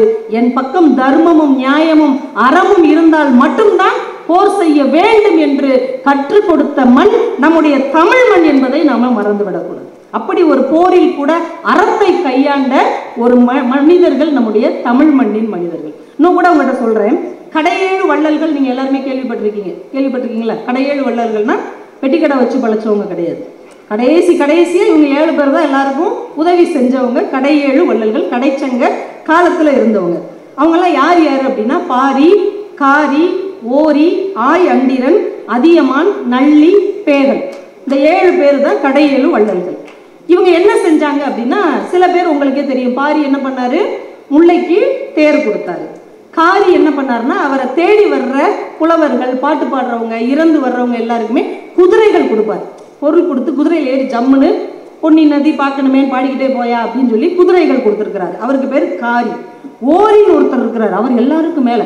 அவர் தேடி யாராவது வந்தால் நாடுகளே கொடுத்துருவார். நீ வா, உனக்கு பிரான்ஸ் நாடை நீ எடுத்துக்கோ, நீ ஜெர்மனி எடுத்துக்கோ, லண்டன் உனக்கு தாண்டா அப்படின்னு எல்லா நாடுகளையும் வாரி வாரி ஒருத்தர் கொடுத்துடுறாரு. அவருக்கு பேரு ஓரி. ஆய் அண்டிரன் ஒருத்தர் இருக்கிறார். அவர் எங்க குற்றாலத்துக்கு பக்கத்துல ஒரு சிற்றரசர். அவர் என்ன பண்ணுவாரா, ஊர்கள் கொடுத்துருவாராம். உனக்கு செங்கல்பட்டு, உனக்கு மதுரை, உனக்கு திருச்சி, உனக்கு ராஜபாளையம் அப்படின்னு ஊர்கள்லாம் கொடுப்பாரு. ஆளுக்கு ஒரு ஊரை பரிசா கொடுப்பாரு. அவர் ஆய் அண்டிரன். இன்னொருத்தர் யாரு அப்படின்னா அதியமான். உங்களுக்கே தெரியும். அவர் என்ன பண்ணாரு, ஔவை பாட்டிக்கு உயிரை நீட்டித்து தருகிற நெல்லிக்கனியை கொடுத்தார். அவர் தான் அதியமான். இன்னொருத்தர் நள்ளி. இந்த நள்ளி என்ன பண்ணுவாரா, அவரை தேடி பொருள் தேடி போனாங்கன்னா இன்னொருத்தரை தேடி போக முடியாத அளவுக்கு அவர் ஆயுள் முழுக்க எவ்வளவு வேணுமோ அவ்வளவு கொடுத்துருவார். லைஃப் டைம் செட்டில்மெண்ட்னு சொல்லுவாங்கல்ல, உனக்கு லைஃப் டைம் செட்டில்மெண்ட் போடா, இனிமே யாருக்கிட்டையுமே நீ கை கட்டி நிற்க கூடாதுன்னு மொத்தமா கொடுத்துருவாரு. அவரு தான் நள்ளி. பேகன் என்ன செஞ்சாருன்னு உங்களுக்கே தெரியும். என்ன செஞ்சாரு, மயிலுக்கு போர்வை கொடுத்தார். இப்ப இந்த 7 பேருமே சிறந்தவர்களா இல்லையா? 7 பேருமே சிறந்தவர்கள் தானே, மிகச்சிறந்தவர்கள் தானே. ஆனா நம்ம புறப்பாட்டு என்ன சொல்லுகிறது, நம்முடைய இலக்கியம் என்ன சொல்லுகிறது, நம்முடைய தமிழ் அறம் என்ன சொல்லுகிறதுனா 7 பேருமே சிறந்தவர்கள் தான். ஆனா 7 பேர்ல 2 பேர் தான் ரொம்ப சிறந்தவர்கள். யார் அந்த 2 பேர்னு சொல்லலாமா? இந்த 7 பேர்ல 2 பேர் தான் ரொம்ப சிறந்தவங்க. ஒருத்தர் பாரி, இன்னொருத்தர் பேகன். ஏன் தெரியுமா? மற்ற 5 மன்னர்களும் அவங்க கிட்ட எனக்கு இது தேவைன்னு கேட்ட மனிதர்களுக்கு வாரி வழங்கினார்கள். இந்த 2 பேர் தான் எனக்கு இது தேவைன்னு கேட்க தெரியாத ஒரு வாயில்லாத ஜீவனுக்கு தேவை அறிந்து வழங்கினார்கள். ஒரு வள்ளல் தன்மையில் கூட யாரு பெருசு யாரு சிறுசு என்பதை நம்முடைய இலக்கியம் எவ்வளவு அழகாக சிந்தித்து வைத்திருக்கிறது என்றால் இதுதான் தமிழ் மண்ணின் அறமாக இருக்கிறது. ஒரு ஜென் துறவி ஒருத்தர் ஜப்பான்ல இருந்திருக்கிறார். இன்னும் கொஞ்ச நேரத்தில் முடிச்சுறேன். அவருக்கு பேரு டெட்சாகன் அப்படின்னு பேரு. அவர் ஜப்பான்ல இருக்கிற ஒரு ஜென் துறவி. அவருக்கு ரொம்ப நாளா ஒரு ஆசை என்ன அப்படின்னா, புத்தரின் போதனைகள் அந்த காலத்துல சீன மொழியில மட்டும்தான் இருந்திருக்குது. அந்த சீன மொழியில இருக்கிற போதனைகளை நம்ம ஜப்பான் மொழியிலையும் மொழிபெயர்த்து நம்ம மக்களுக்கு படிக்க கொடுத்து அவங்க மனசுல ஒரு மாற்றத்தை கொண்டு வரணும் அப்படின்னு அவருக்கு ஒரு பெரிய ஆசை. அதனால என்ன பண்ணாரு, நிறைய மக்கள்கிட்ட போய் பொருள் திரட்டினார். ஜப்பான் மொழியில புத்தருடைய போதனைகள் எல்லாத்தையுமே மொழிபெயர்ப்பதற்காக நிறைய பணம் திரட்டி 5 வருஷம் கடும் முயற்சி பண்ணி பணம் திரட்டுறாரு. பணம் திரட்டி புத்தகம் போடலாம் அப்படின்னு நினைக்கிற நேரத்துல ஜப்பான்ல ஒரு பெரிய வெள்ளம் வந்துருச்சு. பயங்கரமான வெள்ளம் வந்த உடனே இவர் என்ன பண்ணாரு, இந்த பணத்தை பூரா அந்த மக்களுக்கு வெள்ள நிவாரண நிதியா செலவு பண்ணிட்டார். அவர் திரும்பவும் அடுத்த ஒரு 5 வருஷம் கடும் முயற்சி பண்ணி பணம்லாம் ரெடி பண்றார் இந்த புத்தகம் போடுவதற்கு. இப்போ பணம் ரெடி பண்ணி புத்தகம் போடலாம்னு நினைக்கும் போது ஒரு தொற்று நோய் அந்த நாட்டில் பரவிடுச்சு. ஐயோ என்ன பண்றதுன்னு அந்த தொற்று நோயில பாதிக்கப்பட்ட மக்களுக்கு அந்த பணத்தை பூரா செலவு பண்ணிடுறாரு. அதற்கடுத்து கடுமையா போராடி அடுத்த 5 வருஷத்துல பணம் திரட்டி புத்தரின் போதனைகளை ஜப்பான் மொழியில அவர் புத்தகமாக வெளியிடுகிறார். இந்த புத்தகத்தை வாங்கி படித்த அந்த நாட்டின் மக்கள் சொல்லுகிறார்கள், இந்த ஜென் துறவி இந்த புத்தரின் போதனைகளை 3 முறை வெளியிட்டார். 3 முறை வெளியிட்டார். முதல் 2 முறையும் அந்த புத்தகம் கண்ணுக்கு தெரியாமல் இருந்தது. 3வது முறை வெளியிட்ட புத்தகம் தான் கண்ணுக்கு தெரிந்ததாக இருந்தது. ஆனால் கண்ணுக்கு தெரிந்த புத்தகத்தை விட முதல் 2 முறை வெளியிட்டார் இல்லையா கண்ணுக்கு தெரியாமல், அதுதான் சிறந்த புத்தகம் என்று அந்த மக்கள் பதிவு செய்தார்கள். அப்ப என்ன அர்த்தம்? புத்தரின் போதனைகளை புத்தகமாக போடுவதை விட அதை எவன் ஒருவன் செயல்படுத்துகிறானோ அதுதான் சிறந்த இலக்கியம் என்று அந்த மக்கள் பதிவு செய்கிறார்கள். நீங்க இங்க புத்தகம் வாங்குறீங்க, வாசிக்கிறீங்க, உங்க பேரை எழுதுறீங்க, இன்னைக்கு தேதி எழுதுறீங்க, சென்னை புத்தக கண்காட்சின்னு Facebookல ஒரு போட்டோவை போட்டுட்டு போயிடுறீங்க. போன வருஷம் வாங்கின புக் இப்ப எங்க இருக்கு? அதுக்கு முந்தின வருஷம் போட்ட புக் எங்க இருக்கு? அதுக்கு முன்னாடி உள்ள புத்தகம், இந்த வருஷம் வாங்கின புத்தகம் எல்லாம் பத்திரமா அலமாரியில் இருக்கு. இல்லைன்னா சிறை கோட்டத்துக்கு அதை கொடுத்துட்டு நம்ம ஏன் அதை படிக்கணும், அங்கே கைதிகள்லாம் சும்மா தானே இருக்கிறாங்க, அவங்க படிக்கட்டுன்னு கொடுத்துட்டு நம்ம வடுக்கு ஜாலியாக கை வீசிட்டு வந்துடுறோம். உண்மைதானே? வாங்கின புத்தகத்தை படிக்காமல் இருப்பது தான் ஒரு படைப்பாளிக்கு செய்கிற மிகப்பெரிய துரோகம் என்று ஒரு அறிஞர் எழுதினார். புத்தகத்தை வாங்குறது பெருசு இல்லை, அது என்ன நமக்கு கற்றுக் கொடுக்கிறது என்பதை நாம் முதலில் உணர வேண்டும், அதை மற்றவர்களுக்கு பகிர வேண்டும். அதுதான் உண்மையான அறமாக இருக்க முடியும். நீங்கள் ஒரு விஷயம் யோசிங்க.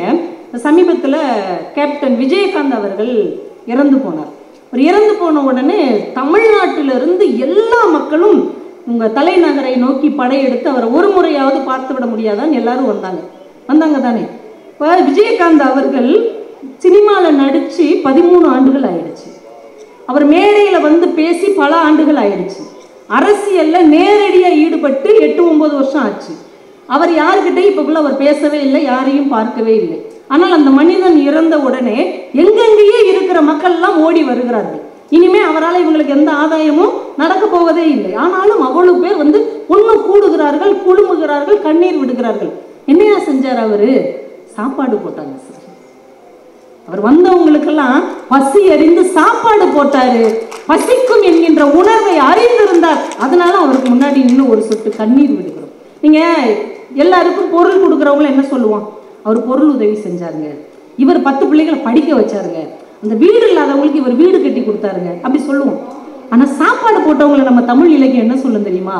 உண்டி கொடுத்தோர் உயிர் கொடுத்தோரே என்று சொல்லுவதுதான் இந்த மண்ணின் அறம். நீங்க என்ன வேணா பொருள் கொடுங்க, கோடி கணக்கில் கூட உதவி செய்யுங்க, ஆனா பசிச்ச நேரத்துல 1 ரூபாய் சாப்பாடு போடுறீங்க இல்லையா, அதுதான் இந்த மண்ணின் அறமாக அன்றைக்கிலிருந்து இன்றைக்கு வரைக்கும் கொண்டாடப்படுகிறது. நல்லவர்கள் இறந்து போகலாம், ஆனால் அவர்கள் செய்த நன்மைகள் ஒருபோதும் இறந்து போகாது என்பது விஜயகாந்த் அவர்களுடைய மறைவில் இந்த மண் கற்றுக்கொண்ட ஒரு மிகப்பெரிய பாடமாக இருக்கு. உண்மையா இல்லையா? சாப்பாடு போடுறதாங்க பெரிய அறம்.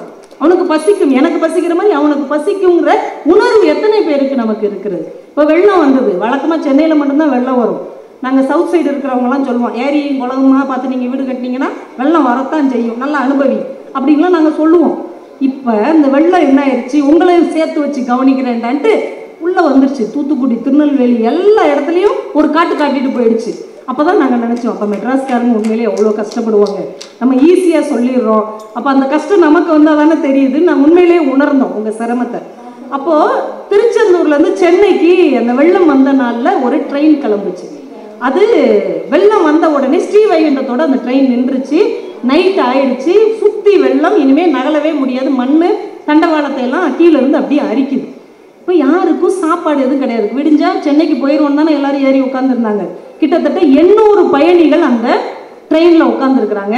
அந்த ஸ்ரீவைகுண்டம் அந்த ரயில் நிற்கிற இடத்துக்கு பக்கத்தில் மேலூர் புதுக்குடின்னு ஒரு சின்ன கிராமம், கிட்டத்தட்ட ஒரு 40-50 குடும்பம் மட்டும் இருக்கக்கூடிய ஒரு கிராமம். அந்த கிராமத்துக்குள்ளேயே வெள்ளம் புகுந்துருச்சு. அங்கே உள்ள ஒரு பத்திரகாளியம்மன் கோவிலில் மட்டும் தண்ணி இல்லாததுனால எல்லா மக்களும் அங்கே போய் நின்னாங்க. இந்த மக்கள்லாம் பார்த்தாங்க, ஐயோ 800 மக்கள் குழந்தைகளோட பெண்களோட இப்படி தவிச்சு நிற்கிறாங்களே அப்படின்ட்டு. அவங்ககிட்டே ஒன்றும் இல்லை, ஒவ்வொருத்தங்கள்ட்டே பேசுகிறாங்க. உன் வீட்டில் என்ன இருக்குது? அரிசி இருக்கா? உன் வீட்டில் பருப்பு இருக்கா? உன் வீட்டில் சிலிண்டர் இருக்கா? எங்கள் வீட்டில் பால் இருக்குது, எல்லாம் எடுத்துட்டு வான்னு எடுத்துட்டு வந்து அந்த கோவிலில் வச்சு சமைச்சு 2 நாள் அவங்களுக்கு சாப்பாடு போட்டிருக்காங்க சார். 2 நாள் 800 பேருக்கு வெறும் 40 குடும்பங்கள் சாப்பாடு போட்டிருக்கிறாங்க. இந்த வெள்ளத்தப்போ நிறைய பேர் நிறைய உதவிகள் செஞ்சாங்க. ஆனால் இதைத்தான் உலகம் முழுக்க கொண்டாடியது. ஏன் தெரியுமா? நிறைய உதவி செய்தவர்கள் எல்லாரும் தன்னிடம் இருந்ததில் கொஞ்சத்தை செய்தார்கள். ஆனால் அந்த ஊர் மக்கள் தான் தனக்கே இல்லாவிட்டால் கூட தன் ஊருக்கு வந்து நிற்கிற மக்களின் பசிக்கு ஏதாவது செய்ய வேண்டும் என்பதற்காக உதவி செய்தார்கள். அதுதான் இந்த மண்ணின் அறம். அதுதான் மகிழ்ச்சி என்னும் மாய நதியை நமக்குள் உருவாக்கக்கூடிய ஒரு அற்புதமான ஆற்றல். அதை நம்ம மறந்துடக்கூடாது. இப்போ 2 நாளைக்கு முன்னாடி ஒரு செய்தித்தாளில் வந்த ஒரு சின்ன கதை, யாருக்கு பரிசு அப்படின்னு ஒரு கதை. 2 செய்தி நான் அப்படியே சொல்லிட்டு நிறைவு செஞ்சுறேன். யாருக்கு பரிசு அப்படிங்கிறது அந்த கதை. ஒரு காட்டுல எல்லா மிருகங்களும் இருக்கு. காடுனா எல்லா மிருகமும் இருக்கும்ல, சிங்கம், புலி, சிறுத்தை, முயல், ஆமை, காக்கா, கழுகு எல்லாமே இருக்கும். எல்லா மிருகமும் இருக்கு. சிங்கம் வந்து ஒரு நாள் எல்லாரையும் கூப்பிட்டு ஒரு மீட்டிங் போடுது. அதான ராஜா காட்டுக்கு. அது வந்து ஒரு 4 சோளக்கதிர், மக்கா சோளக்கதிரை கையில் வச்சுக்கிட்டு, பக்கத்து காட்டில் இருக்கிற ராஜா இதை எனக்கு கொடுத்தாரு, இது ரொம்ப வித்தியாசமான உணவா, ரொம்ப நல்லா இருக்குமா, இதை 4 பேர் யாராவது ஆளுக்கு ஒன்று வாங்கிக்கோங்க, இதை இன்னும் சுவையா யாரு சமைச்சு கொடுக்குறீங்களோ அவங்களுக்கு பரிசு அப்படின்ன உடனே கரடி அது ஒன்று வாங்கிக்குது, நரி ஒன்று வாங்கிக்குது, மான், குரங்கு 4 பேரும் ஆளுக்கு ஒரு மக்காச்சோள கதிரை வாங்கிட்டு போயிடுறாங்க. ஒரு 5-6 நாள் கழிச்சு கரடி வருது. அது அந்த மக்காச்சோளத்தை நல்லா இடிச்சு தேனெல்லாம் கலந்து அப்படியே ஸ்வீட்டாக கொண்டு வந்து அரசத்தை கொடுக்குது. அவர் சாப்பிட்டு பார்த்துட்டு நல்லா இருக்கு, எல்லாருக்கும் கொடுங்க அப்படின்னா எல்லாருக்கும் கொஞ்சம் கொஞ்சம் கொடுக்குது. எல்லாரும் நீங்க சொல்லுங்க இதுக்கு பதில், இல்லை மற்றவங்களும் வந்ததுக்கப்புறம் நம்ம முடிவு எடுத்துக்குவோம் அப்படின்னோடனே சரி அடுத்தவங்களும் வரட்டும். அடுத்து ஒரு 5-6 நாள் கழிச்சு நரி வருது. நரி என்ன பண்ணுது, பெப்பர்லாம் போட்டு உப்பெல்லாம் போட்டு அதை நல்லா புளிப்பு சுவையை ஆக்கி நல்லா ஊற வச்சு அந்த மக்காச்சோளத்தை கொண்டு வந்து கொடுத்து எல்லாருக்கும் ஷேர் பண்ணுது. எல்லாம் சாப்பிட்டு பார்த்துட்டு இதுவும் ஒரு வித்தியாசமான டேஸ்ட்டாக தான் இருக்குது, மற்ற 2 பேரும் வந்துக்கிறட்டுமே அப்புறம் நம்ம முடிவு எடுப்போம். அதுக்கடுத்து ஒரு 4-5 நாள் கழிச்சு குரங்கு வருது. அது என்ன பண்ணுது, மக்காச்சோளத்தை பாப்கார்னா பொறிச்சு ஒவ்வொரு சின்ன ஒரு இதில் வச்சு எல்லாருக்கும் கொடுக்குது. எல்லாரும் 2 எடுத்து சாப்பிட்டுட்டு இது ரொம்ப நல்லா இருக்கே, ருசியாக மொறு பொருள் சூப்பராக இருக்குது, இது நல்லா தான் இருக்குது, சரி கடைசி அந்த மான் வந்துடட்டுப்பா அப்புறம் முடிவு சொல்லிடலாம். அப்புறம் 1 வாரம் மான் வரவே இல்லை. ஒருவேளை இதுவே தின்னு கொடுச்சோ அப்படின்னு எல்லாம் சந்தேகப்பட்டு இருக்கும்போது மான் மெதுவாக ஒரு நாள் வருது. கையில் ஒன்றுமே கொண்டு வரல. என்ன பண்ணி ஒன்றுமே கொண்டு வரல, எல்லாரும் எனக்காக கொஞ்சம் என் கூட வாங்கலேன் ப்ளீஸ், ஒரு 5 மினிட்ஸ் என் கூட வாங்க. உடனே எல்லாரும் அந்த மான் பின்னாடி போகிறாங்க. ஒரு பெரிய இடத்த அது காமிக்குது. அது அந்த மக்காச்சோளத்தின் விதைகளை எடுத்து எல்லா இடத்துலையும் நட்டு வச்சிருக்குது. சின்னதாக துளிர் விட்டு இருக்குது அந்த இடத்துல மக்காச்சோள செடி.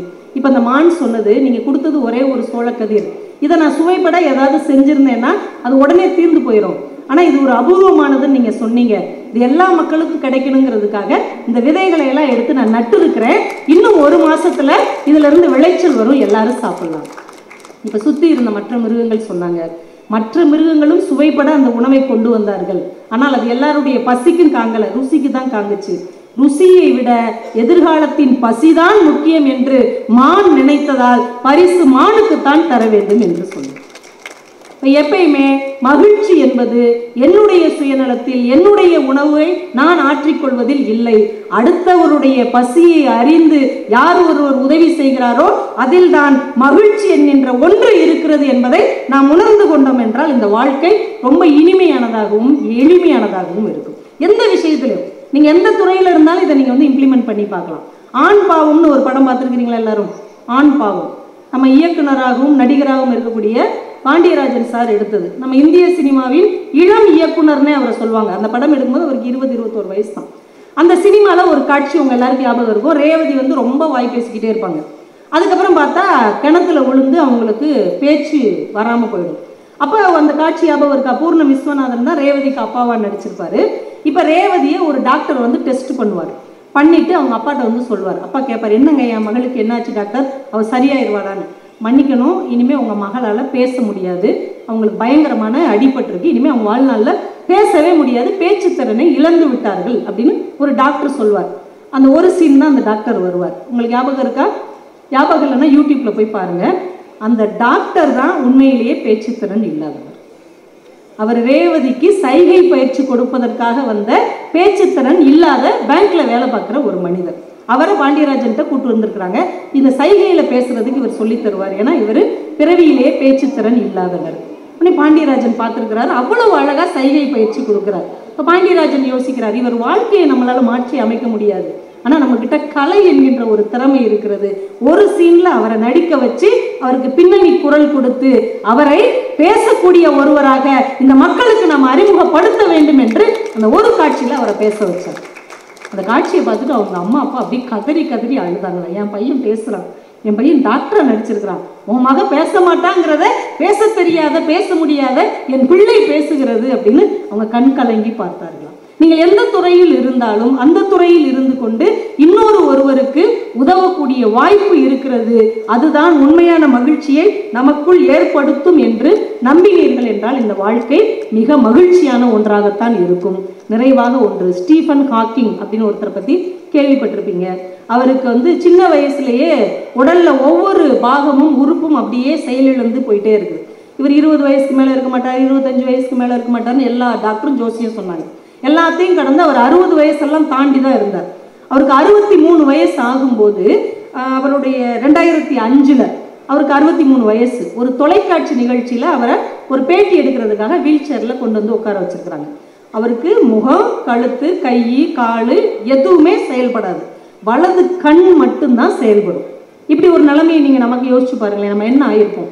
வலது கண் மட்டும்தான் செயல்படும். இந்த கண் இமைக்கிறார் இல்லையா, அந்த இமைப்பதை வச்சுதான் ஒவ்வொரு எழுத்தையா சுட்டி காட்டி அதை ஒரு பாடமாக மாற்றி அதை புத்தகமாக மாற்றி உலக புகழ் பெற்றவர் ஸ்டீஃபன் ஹாக்கிங். இப்ப அவர்கிட்ட பேட்டி எடுக்கிறாங்க. இப்போ உங்க வாழ்க்கை எப்படி இருக்கிறது? அவர் அந்த வலது கண்ணை அசைச்சு அசைச்சு ஒவ்வொரு எழுத்தா தேர்வு செஞ்சு பதில் சொல்லுகிறார். உங்கள் வாழ்க்கை எப்படி இருக்கிறது? அவர் சொல்றார், முன்னை விட மிகவும் சந்தோஷமாக இருக்கிறது. பேட்டி எடுத்தவங்க அதிர்ச்சி ஆயிட்டாங்க. இந்த சூழலிலும் உங்களால் எப்படி இப்படி ஒரு பதிலை சொல்ல முடிகிறது? அதுக்கு அவர் சொன்ன பதில் தான் இந்த தலைப்புக்கான விடை. இப்படிப்பட்ட சூழ்நிலையிலும் எப்படி உங்களால் சந்தோஷமாக இருக்க முடிகிறது? அவர் சொன்னார், நீங்கள் எதை இழந்திருக்கிறீர்கள் என்பதில் இல்லை உங்கள் மகிழ்ச்சி, இன்னும் உங்களிடம் எது மிச்சம் இருக்கிறதோ அதில் தான் உங்கள் மகிழ்ச்சி இருக்கிறது.